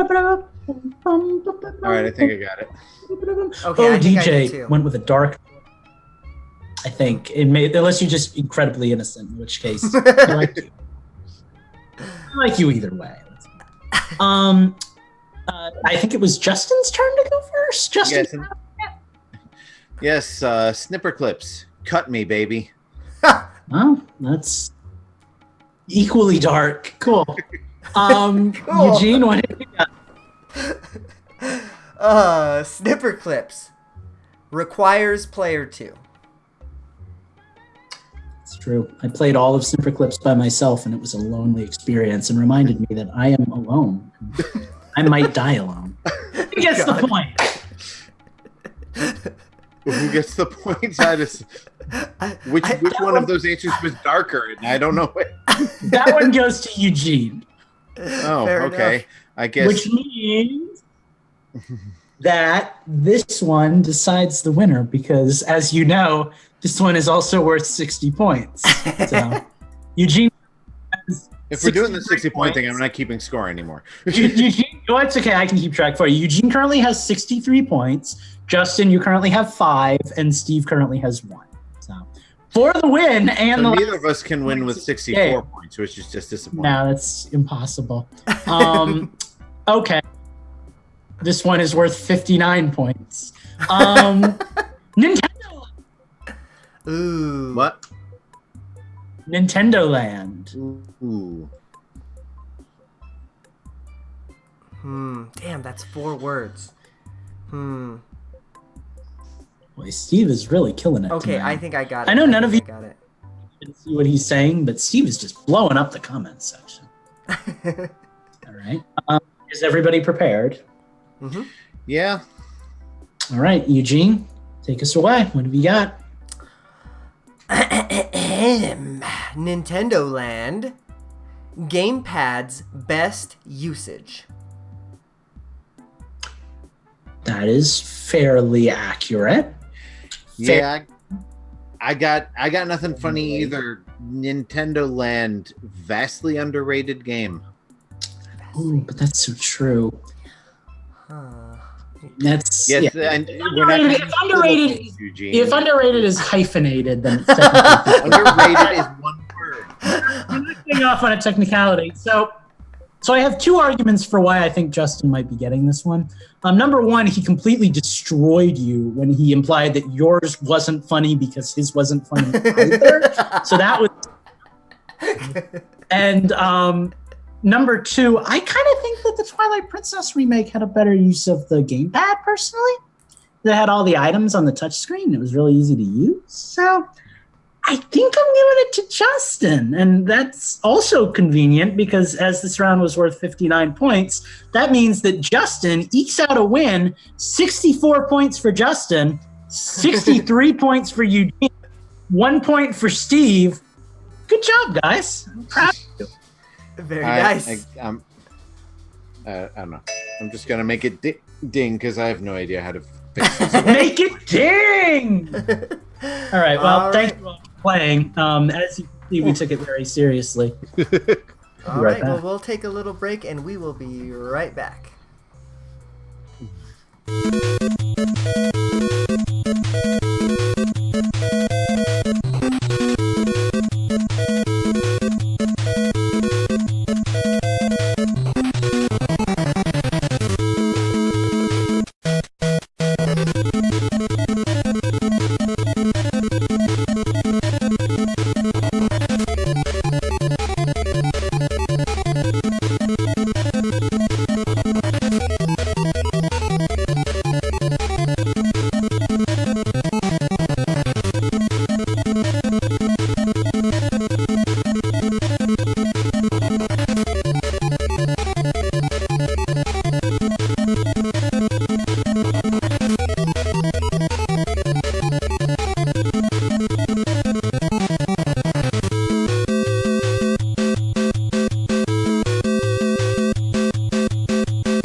was just about to write into chat because I didn't think you were paying any attention, and I didn't want to steal your thunder, but he was waiting for an answer. All right, let's roll right into the question block. Let me find who I want to lead us into that question. Oh, it's going to be Lucas tonight. All right, here we go, Lucas. Got a question you're just dying to know the answer to? Head on over to patreon.com/Infendo Radio, and for $3 a month, you can ask us anything you want. All right, it is the question block time. So, like Lucas told you, if you wanted to ask a question, go to patreon.com/Infendo Radio, just like EP Knothead did, and he asks, what would you rather be, deaf or blind? Boy, oh boy. Oh, I hate you so much. I just hate you. I would rather not be ableist and judgmental. There's my answer. Oh gosh. If I had to choose between the two, There, I you think live with your guilt. I think I want to see. I'd rather see than hear, I think, honestly. Okay, so I listen to music all the time, and it in my life, but I could not handle not being able to see. Like it's so a requirement for like everything that I want to accomplish, and like I couldn't work on game design if I couldn't see. So I definitely have to pick deaf. But man, it would hurt because I when I'm not listening to music, I'm whistling music. Like that's how dependent on music I've become. So it would be painful for a long while, but I could adjust. The blind thing, that would take away a lot of pleasures for me. For sure, right? Couldn't do games. I could play games. I could go out and enjoy the side. Yeah, it's... Yep. Well, Justin refuses to answer, so I guess we'll move on to... Yeah, I abstain. I don't have an answer. we move on to the Brianosaurus's question, and he asks, would you rather have no hair forever or hair down to your ass that you can never cut it? Wow. Okay. I am so ready for this. Huh. What if we already have hair on your ass? I'm gonna go with the hair on the ass because you can always braid it or put it like up, I guess, right? From you? The baldest member? Well, Steve exists. One of the baldest members of Infendo Radio? Lucas, I will send you a picture of hair on my head, real hair on my head that goes halfway down my back. Yeah, I know you had that like 15 years ago. I'm just surprised that you're choosing. Don't age me like that, Lucas. That's rude. That picture of you with a giant fro, that's not a wig. That's real. Oh, I always thought. I always thought it was, like the O.J. Simpson wig from Naked Gun. That's all me, baby. All right, well, so I'm really into my hair, way more than I should be.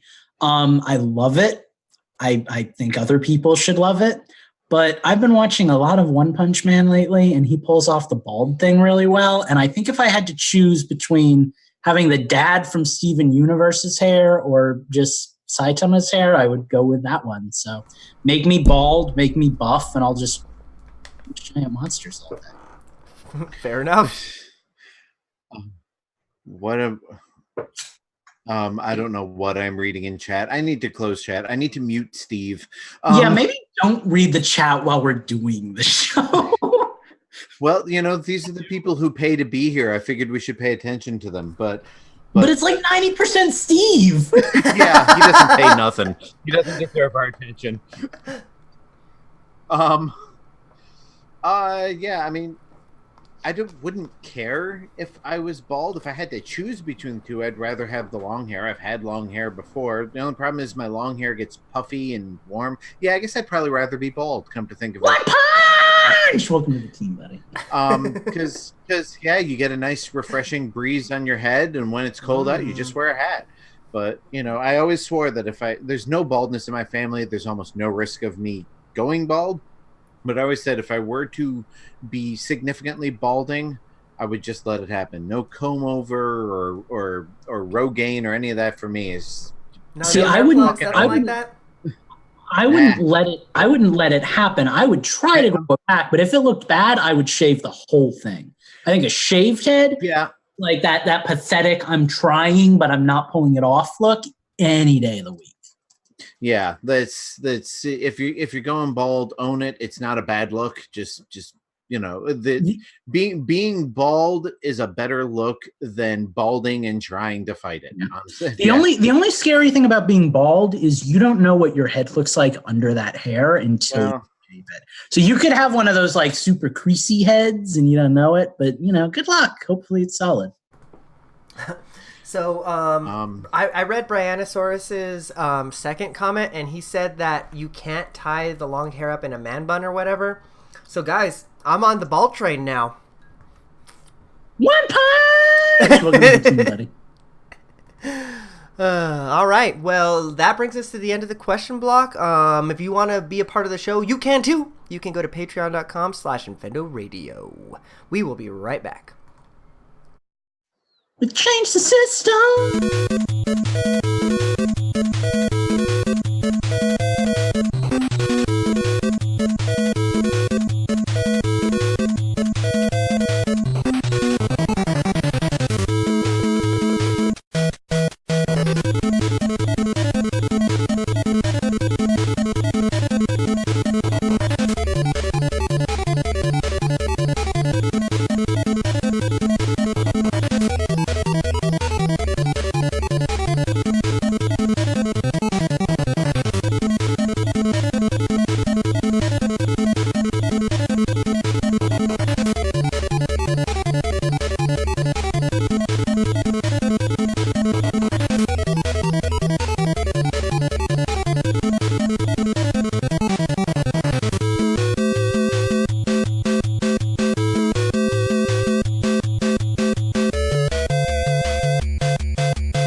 Hi, Twitch! It is time for Change the System.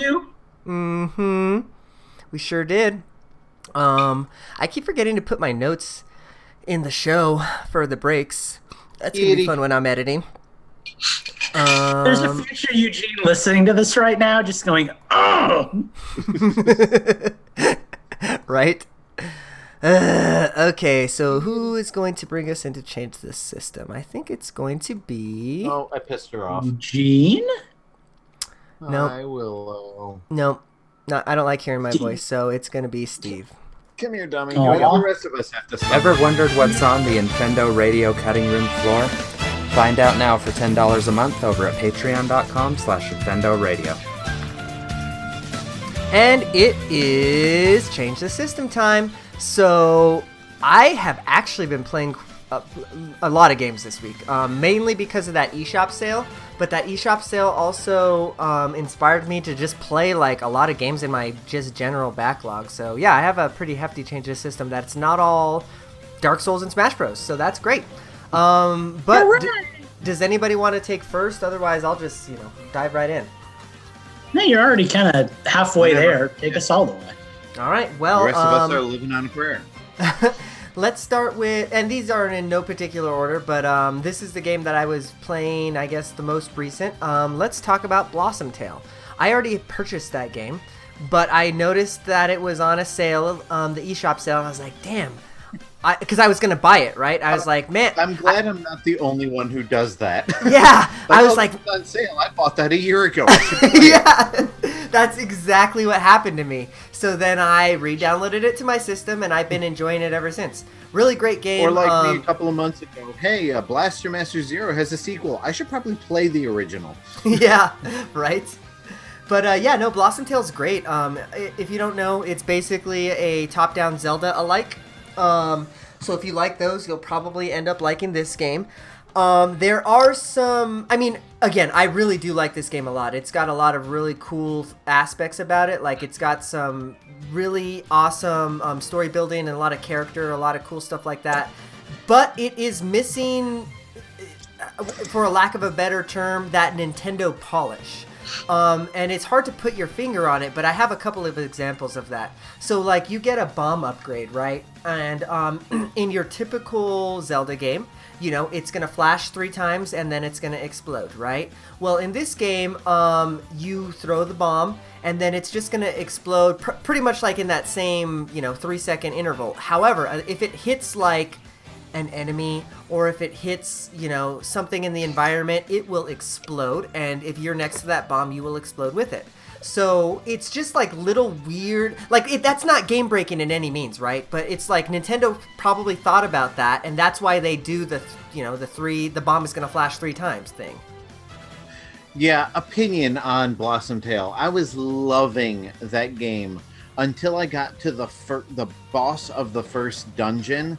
And it is so impossible because you have to hit it with bombs, and the bombs blow you up more than they blow up the bad guy. Plus, the bad guy's shooting fire shooting fire everywhere, and I could not beat that boss and just completely stopped playing the game. And like, hopefully that doesn't happen to you. But yeah, I kind of got over my love for Blossom. See, that's actually where I got that example from, right? Because in a Zelda game, that probably wouldn't be an issue because you can hold the bomb until it flashes that second time, then you throw it, and you know exactly when it's going to explode. In this game, like, it's just a crapshoot, because the bomb could get hit by one of those fire things, or it could hit the enemy, and you could be too close, but either instance, you're going to blow up, and it's going to be a sad time.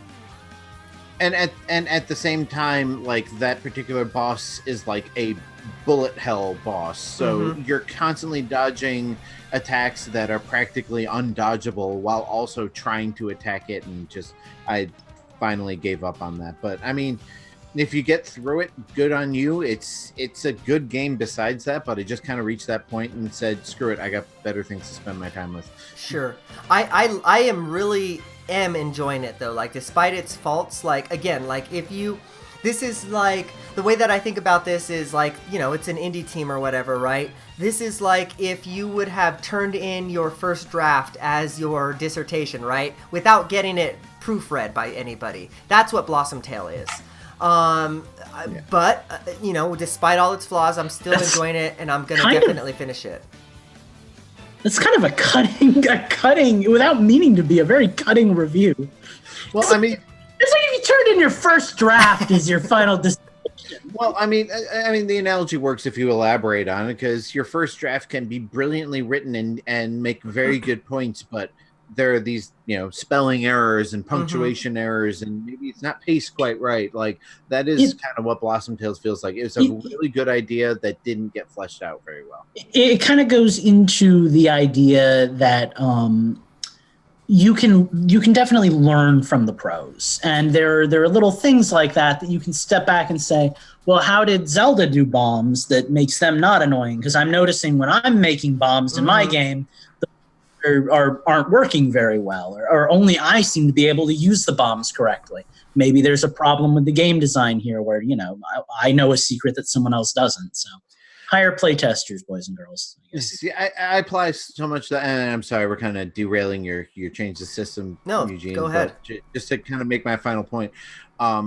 One of the reasons I haven't made a crap ton of Mario Maker stages is because I will play test the crap out of them. Like, I will design a part of it, play test it for the rest of the night, the next night I'll design another part of it, and it'll take me like a month to perfect it, because every time I play through it, I'm like, oh, this jump could be like one block closer, or hey, I didn't really telegraph what the player is supposed to do here. Maybe I should have them do something similar previously in the level so that they get the gist of, oh, this is what you do.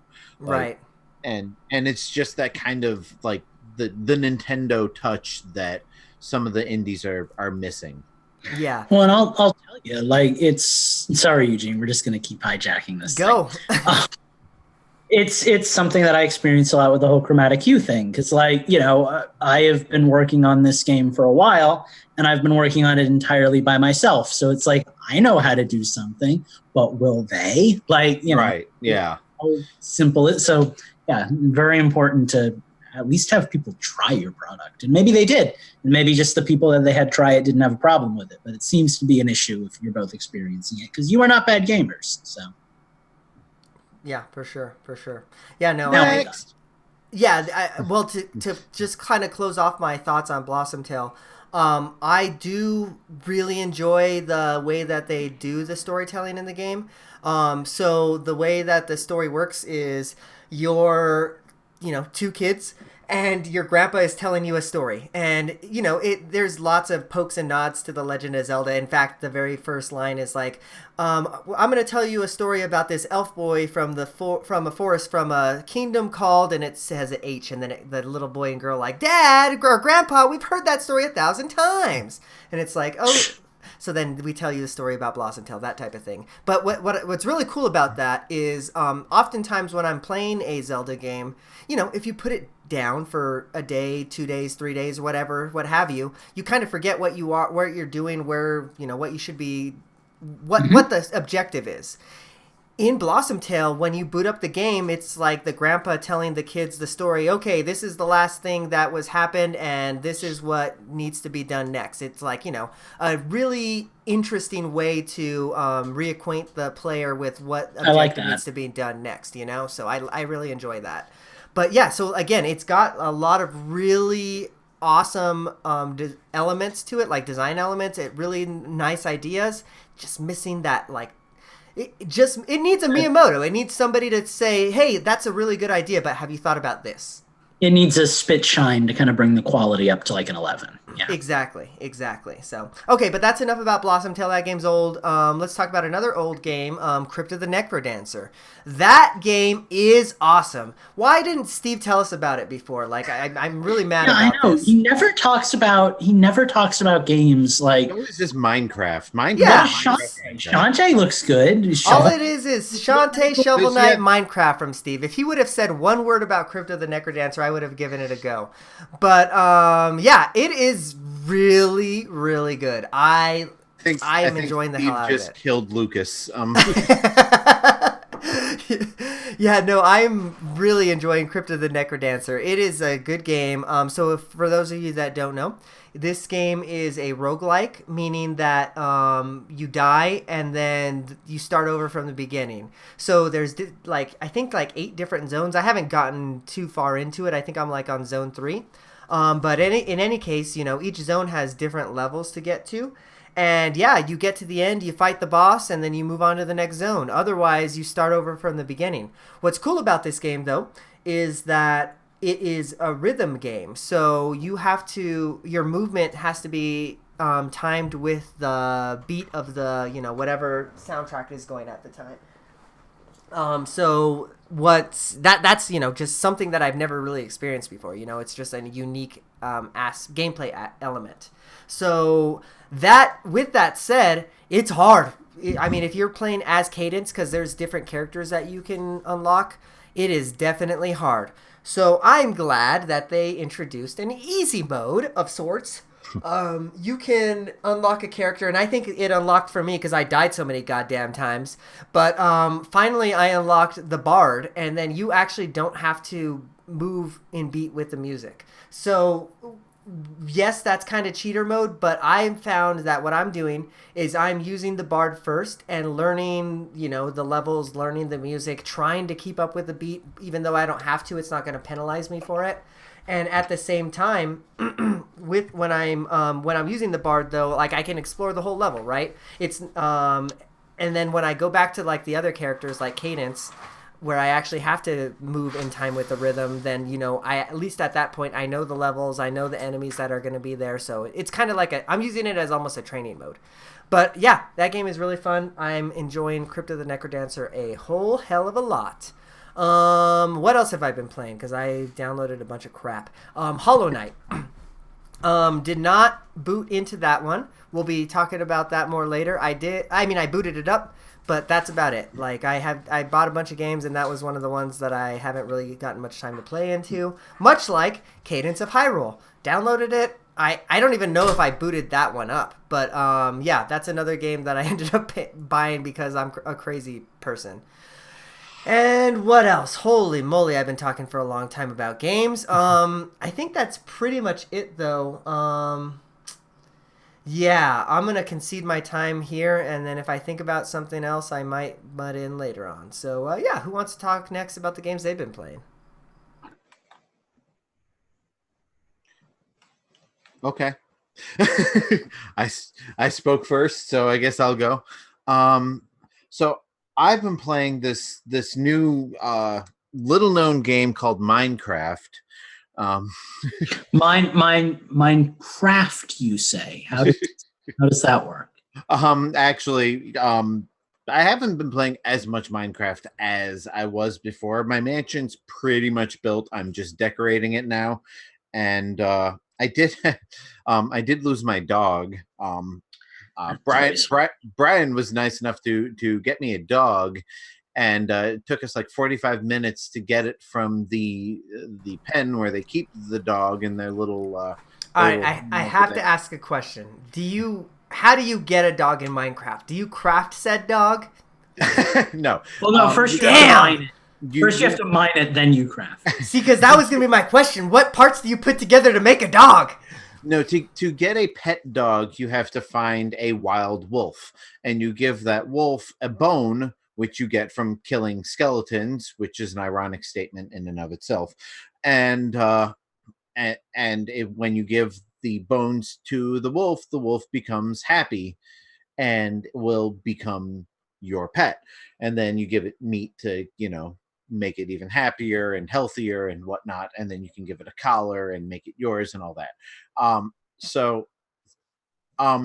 Because Steve and his friends in the realm are complete and utter monsters, they have a puppy farm.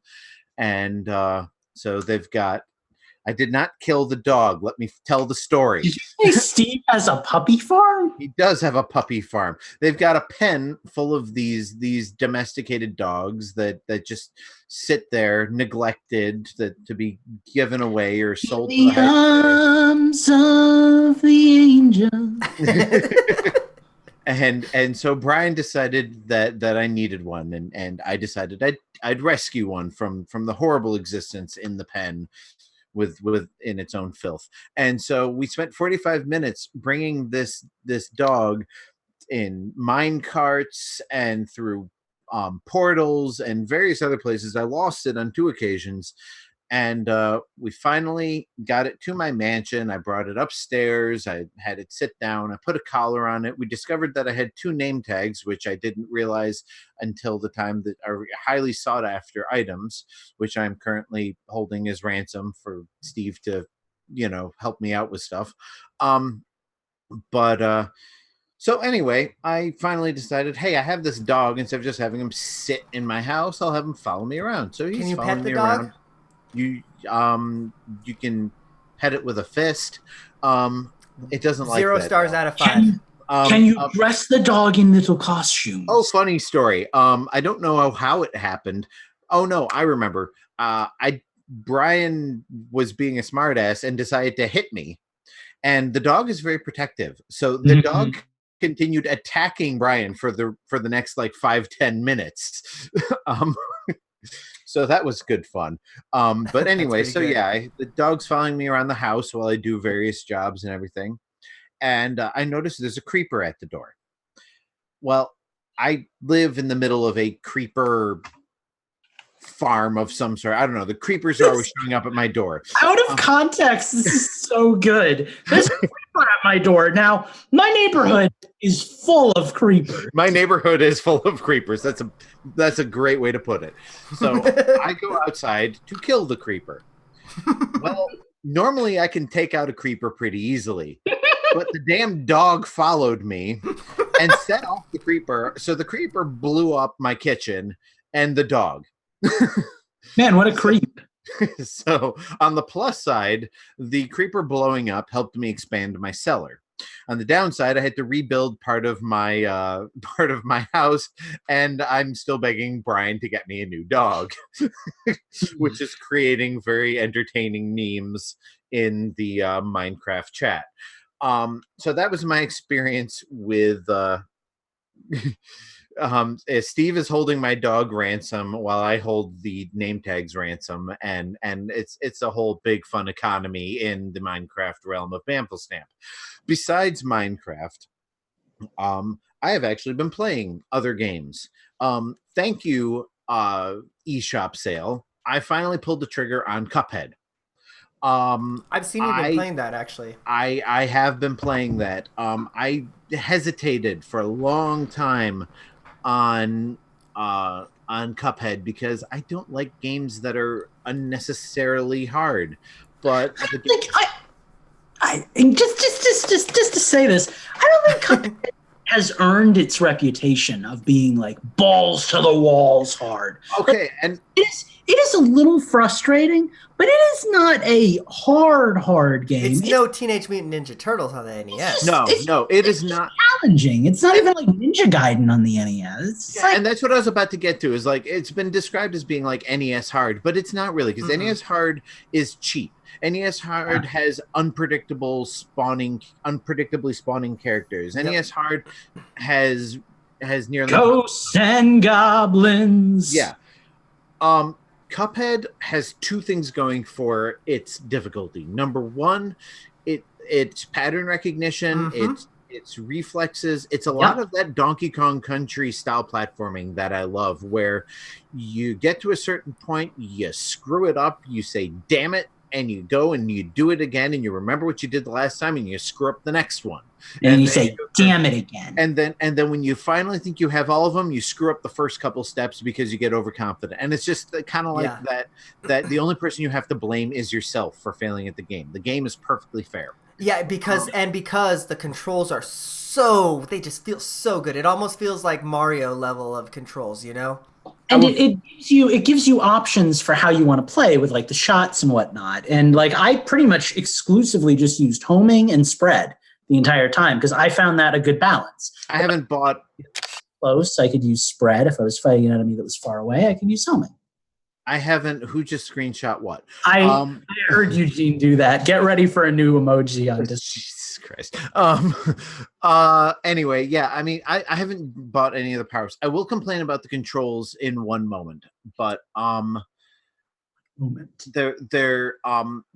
it does control pretty well, and I've spoken before about respect for the player's time.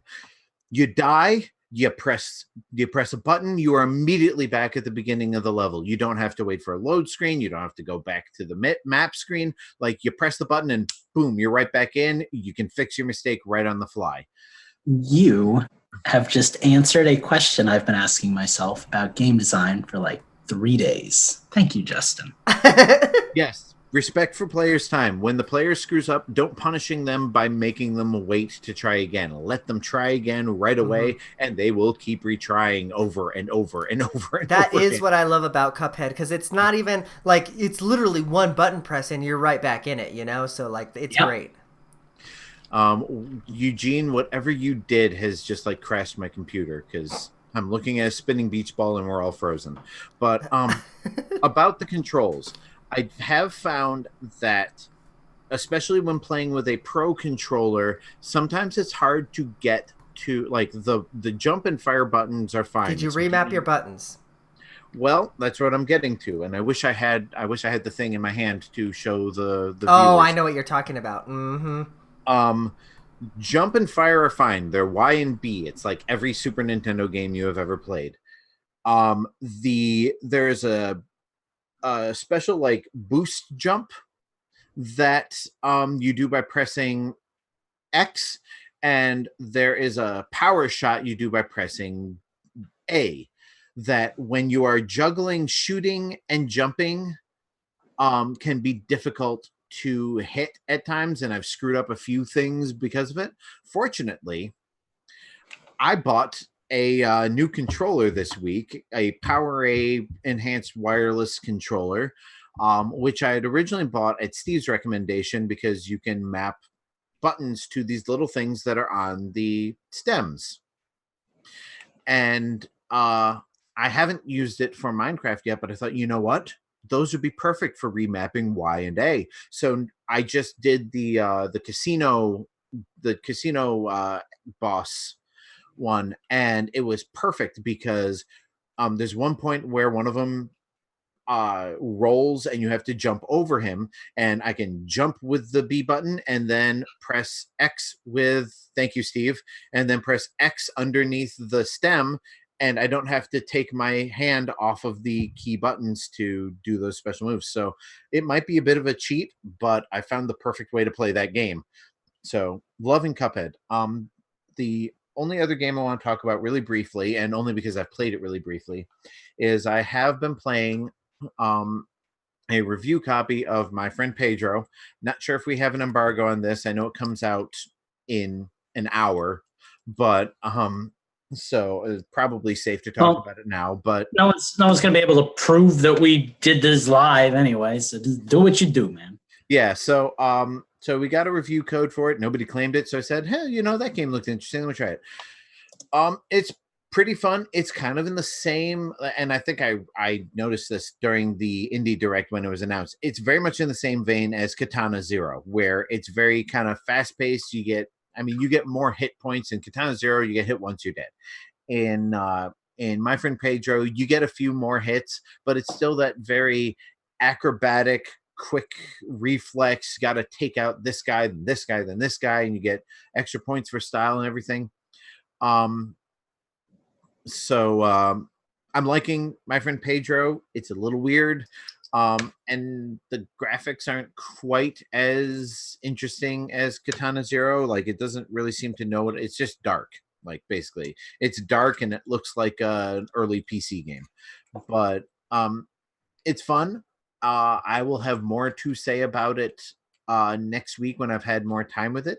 But so yeah, My Friend Pedro, I've played it. I don't not recommend it. I can't fully recommend it yet, but it's a thing that we got, and I wanted to talk about because, you know, they were nice enough to send us a code, so I'm nice enough to talk about their game. I'll tell you what I feel about it next week. I've also been playing a lot of buying crap on the eShop that I have yet to play. Crypt of the Necrodancer still sitting on my home screen. Kirby Star Allies still sitting on my home screen. I bought digital versions of Breath of the Wild and Super Mario Odyssey using a Nintendo Online voucher and their 33% off sale respectively. Haven't booted either of them up for more than a couple of minutes. So I tell you what, that the Nintendo they didn't used to be this way, especially in the Wii U, I don't feel. But like putting their stuff on sale, like having really good sales is like really killer, man. Yeah. I think with how digital things have gotten, it's become a lot easier because, like, I mean, we're at a company that would like never dip below $60 for their games. Like, right. You'd go to pick up a Wii game and it would still cost $60 like 3 years later, you know? So yeah, ridiculous. This is definitely a new mentality, and I think it definitely is in part due to the fact that now everything's digital nowadays, so it's easy to do a sale. Yeah, the way I see it, like, I paid $45 for both of those games anyway. Like, I got Super Mario Odyssey when Amazon Prime still gave 20% off new games, and I bought Breath of the Wild used. I just bought both of them for $40 each, so after trading them into GameStop for 30 some odd dollars and then buying them again, I paid basically full price for them now. And if I ever want to have them physical again, wait for the greatest hits version, and that'll be $20. So sure. All right, Lucas, what greatest hits have you been playing this last week? Well, I will tell you, but I think Justin was about to say something Oh, else. I was I'm just sorry. going to throw in that I also have been playing story mode on Mortal Kombat 11. I feel like I'm missing a part of the story because I didn't play story mode on Mortal Kombat 10. So, again, I'll come back to that when I have more to say. But in the words of every gamer ever who plays Mortal Kombat for the story. Well, I mean, you're not. Well, I mean, you might be a little. I don't know. Let's not get into the weeds there. I'm making a cutting jab at discussions we've had in the past. Yeah, so I've been playing 2 games this week, pretty much just 2 games the entire time. I'm playing a lot of Skyrim. It's a great game to play when you're bored and you just want to run around a big old open world and do a bunch of big old open world things. It's still a solid game, man. It's good. I don't really have much to say about it other than that. Fun game. I enjoy it a lot. Really good. I keep finding new things in Skyrim, which impresses me because we have to have like over 500 hours in that game by now. But still, every now and then you'll do something, or you'll find some new dungeon or something, and there's always something new to do in that game. I recommend it. Give it a playthrough sometime. It was on sale. No, wasn't it? Yes. I had no problem paying full price for it because I'd never played it before anyway, and I've certainly gotten my $60 out of it. But yeah, I mean, if you hadn't played it and you bought it on the sale, good on you, because it's definitely a worthwhile Switch game. Mm-hmm. Well, the other game that I've been playing that I have only been playing since this afternoon is Yokai Watch 4 because and it came out in Japan yesterday. Well, it came out in Japan on Thursday at midnight, which was Wednesday at 11 a.m. here in Florida. So you figure out when it came out. Anyway, it's good. Steve says it came out tomorrow. So Yokai Watch 4, I believe, is actually built on the Ni no Kuni engine. It's definitely made by the same people, and it definitely plays a lot like Ni no Kuni, with the one advantage being that I already am relatively familiar with the world of Yokai Watch, and I love the characters, so that's a big plus for me, as opposed to Ni no Kuni, which has the benefit of being designed by Studio Ghibli, so it's like top-notch design, but the characters and everything are unique to that game, which usually kind of it's fine, but it takes a lot to get me into something new these days. I much prefer to get into like a series that I already know and just like dive into some new stuff with it. I can't say that I've played a ton of it since, again, it came out today, but man, I like it a lot. It's so good. It's everything I wanted like the original game to be, man. Oh, it's fun. I'm still kind of in like not really tutorial area per se, but very much like, you just kind of started getting the ability to hunt some yokai on your own. And I can't even really pick and choose where I want to go or who I want to play as yet. I'm kind of stuck in like the early chapters where you're kind of doing all that stuff. I will mention that since the game is currently only out in Japan, that means that I'm playing an entirely Japanese game, language included. That's difficult in RPGs. Not an easy thing to do. So I can't recommend it to people in its current state unless you're willing to stumble and fall like I have been. But it works for me, so I'm having a good time. One of the cool things about playing a game entirely in Japanese, which I think I've mentioned before a couple times on this show, but it's fun to play a game in a foreign language and kind of go back to like 4-year-old you. Yeah, where you were mentioning that to me earlier. Yeah, it's a cool feeling because like you're playing this game and you're like, oh, this is how I used to play games, like before I knew what words were. I just kind of run around town and do everything there is to do until I move on to the next area. And it's very much like that. Like the entire time we were doing Change the System, I had booted up and I was trying to complete this mission that I had no idea how to complete. This character had an exclamation point over his head, which meant there was a mission to do. I talked to him a few times. The mission didn't end. So I started running around town, picking up every item I could find, talking to every townsperson I could find. I don't know what I found, but he fixed my bicycle. So like here I am moving forward in the game. Like that's how you do it. Like, and it's kind of enjoyable in a weird way. I have no memory of playing games before I knew how to read at least enough Oh, I rudimentary. absolutely Okay, so my parents bought me Mario RPG when I was probably about 4 because I learned how to read in kindergarten. I was in kindergarten when I was 5. I read Boom Chicka Boom Boom or whatever that book is. B and B told C, I'll meet you up in the alphabet tree. That was like my first book.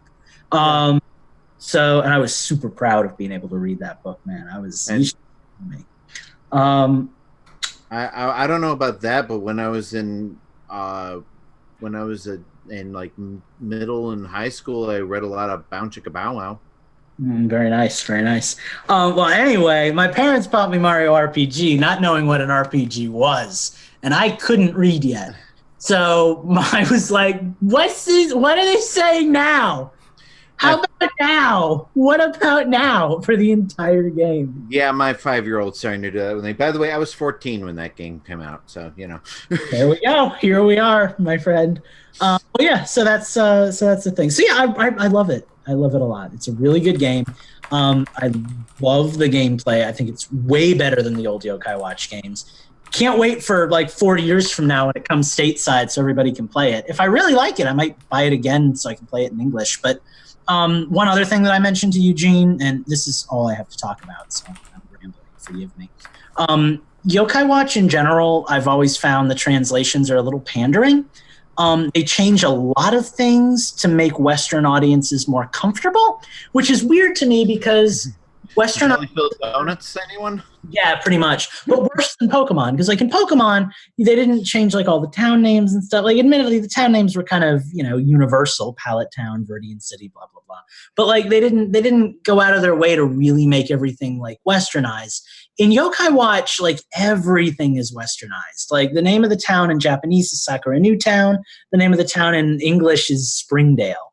They changed the main character from like, I forget what his name is, but it's in the English version instead of like or something. I can get behind that if it's like a good, like Treehouse does really good with that, right? Yeah. And so I don't know how like babyish Yokai Watch is in Japanese, but it has a very babyish like writing staff in English. Like it feels like you're playing for children, and it shows. Whereas when you're playing a game like Pokemon, it's meant for children and adults, and that makes you feel good playing it. Yokai Watch, the story actually turned me off so much I stopped playing the original game. So playing it in Japanese is kind of a blessing because it could be very childish, but I don't need to know that. I can just fill it in with whatever I want. But I feel like the translation team has kind of an issue with that, especially for that's themed around Japanese creatures in general. Because, I mean, yokai, are Japanese mythological creatures, Japanese spirits, ghosts. And, like, the idea that, like, we're going to try to kind of westernize that, but still keep them all as yokai. And it's weird. It's an awkward experience playing English games. So playing it in Japanese has been kind of pleasant for me. This is kind of tangential, but it reminds me of the controversy over the Pokemon Jinx and how, in Japanese culture, there's nothing wrong with that. It's based on a yokai, and the Japanese know that. But when we saw it, we saw blackface. Yeah. Right. And some of that look, and, I know like some people are like, oh, they shouldn't change it because it has to do with, but you can't teach that to, 100 million people in another country. Like you might be able to get through to like 1 to 5% of them, but the other 99 to 95% of them are still going to think it's racist. So yeah, I don't know if you remember or not, but the Splatoon 2 Inkling. In Mario Kart, Bowser in. I totally forgot about that. It's a symbol that in Japan means hard work and pushing through, but in I believe it was Europe, it's like basically flicking someone off. Yeah, so I totally forgot about that. Two other examples, and I would just Bowser and Super Mario RPG did this in the Japanese version, but that looks a little too much like this, and so they had to change that. And what was the other one? Perfectly Innocent, but we think of this. Peace. This is real good radio, by the way. We think of this as the peace sign. So whenever Mario finishes the level, he gives you the peace sign. But most of the rest of the world no, this is V for victory. So when Mario crosses the finish line, he's saying, I am victorious. Victory. But that doesn't cross over for us. To just kind of turn this into a light debate, I tend to be of the mind that, cultural barriers are always going to exist, so don't bother changing it. Just let it be, unless, changing it is simple and easy to do. And just, let people have fun at the fact that, oh, look at that, they're flicking someone off in Europe, But, like, I get it. It's so easy to update a game nowadays that it's like, why not? If it makes people more comfortable and it's not a big deal. Well, if it doesn't drastically change, first of all, it depends on the rating of the game. If you're making an adult game anyway, then you can assume that your adult audience will be informed of the cultural differences. Personally, like, even if I don't get the cultural differences, I find it interesting to experience them. Same.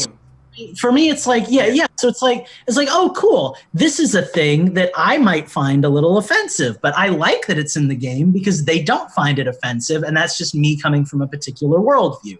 Like, that's a worldview you only get as an adult. Yeah. Well, exactly. Yeah, it's a touchy subject for sure, and I don't think there's like a right or a wrong answer with it. I think it's kind of like change it if you want, don't change it if you don't want. Either way, it's cool. I mean, trying to inflame like hate speech or cause people to say Bowser's flicking me off. It's like it's what it is. I guess. But I don't know. That's my opinion anyway. There became a totally different change to the system. I was going to continue with it, but I forgot what I was going to say, so we'll get we might as well wrap up now. Yokai Watch 4 is a good game. Expecting to be talking about it a lot more on Change the System for the next month, but we'll see. Well, all right then. Well, then I guess that means that we've made it to the end of the show, and it is time to give us all the plugs and all the things and tell you where you can find us and all that fun stuff. But before we even get that far, I literally only want you people to do one thing this week, and if you do anything for Infendo, go to infendo.com and join our Discord. Just go and say hi, go and play some games with some cool people, man. It's been popping lately. We've got a really cool crew in Discord lately, so like I would definitely jump in and say hello, like come and be a part of the community. Other than that, if you want to find what Infendo is doing, of course, you can follow at Infendo on Twitter. Don't forget to follow at Infendo Eugene as well. Justin, where can the people find you this week? First I'm going to tell you can find me on Twitter at Infendo Justin, and then I'm going to remember that I promised my Twitter followers I was going to give something away today. I've been fighting with so many computer problems tonight that I almost completely forgot. But I promised Twitter that I will purchase a signed CD of the Horizon Chase Turbo soundtrack, signed by the composer Barry Leach, who was very gracious enough to give us an interview quite a while back. So if you are interested in that, go to at Infendo Justin on Twitter and send the keyword Rush. The first person to hit me up with that will win a signed copy of the Horizon Chase Turbo soundtrack. And he ships internationally. So doesn't matter where you are, send me the word Rush. I am checking my DMs right now. Awesome. Well, all right. And something about Utilidork and stuff like that. Fair. Lucas, where are you? I can't think of anything punny. Where can people find you this week? Where am I rushing to tonight? Damn. Yes. Well, Lucas, where are you rushing to tonight? There you go. If you want to watch me live stream some game design, I do that every Thursday at 10 p.m. Eastern Standard Time. You can go to twitch.tv/chromatic_hue. If you find that ridiculously hard to remember or type, you can also just go to chromatichue.com and click on the little link at the bottom. That'll send you to that same Twitch page. In addition to that, I have a Twitter. Don't really use it much. Mostly use it to share images of video game stuff. But someday, anyway, that's just Chromatic Hue at Chromatic Hue. So yeah, you can check that out. Also, I've realized that I've plugged that 1,000 times, and chromatic could be a difficult word to spell. I've thought that before, but if you're too lazy to try it and have Google autocorrect it and whatnot, just give up. That is CHROMATIC, and then hue is like the color, HUE. So you can check that out. I promise it's brilliant because the villain's name is Chroma and the hero's name is Hue. So it's a play on that, but it's also incredibly long and hard to spell. So check out my website, bookmark it, so you don't have to spell Chromatica. Is the damsel in distress named Matic? There is no damsel in distress because we are a progressive game, my friend. Fair. Alrighty. Well, we are going to progressive our way right out of here. It is time to get out of the show. It is time to close out the week. But we'll be back to you next week for episode 499. But until that time, for Infendo Radio, my name is Eugene, and we'll see you next week. Rush, send it to me.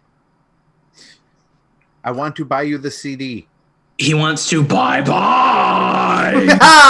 Yes. Thank you. That's all I was waiting for. Mwah. I don't want to just cut everybody off at the end of the show, I want to give everybody a chance to say what they say before I completely steal the show with my amazing catchphrase. So hopefully my recording. Oh, we forgot to plug Steve. Steve. That's okay. You can find Steve in Utah, but not for long because he's going to New Mexico. You can find Steve in our chat making completely breaking your guys' show. Just come on the freaking show if you're going to sit there for 3 hours and just chat us the whole time. God. That was so much more fun than actually doing the show. Watching you guys try and hold your composure while I was completely being a nuisance. Justin, I feel like I haven't showed you this, but I think you would appreciate it. I showed the other guys. Oh, you're getting use out of your 3D printer, huh? Yeah, now that I'm able to print non-wedding stuff, I'm going ham. If All right, you sorry, I'm gonna close this out of Twitch here real quick. Sorry, I didn't mean to interrupt you there. What were you saying, Justin? I think I can top that, Steve. I said if you whack it with something, I think you can rocket up to the ceiling. I wish, right? I'm gonna print another one in gray, and I'm gonna paint it. Yes, gray would probably be a better color for that. It was just a test. I have a lot of black, So, all right. Bye, Twitch. We love you. We'll see y'all next week.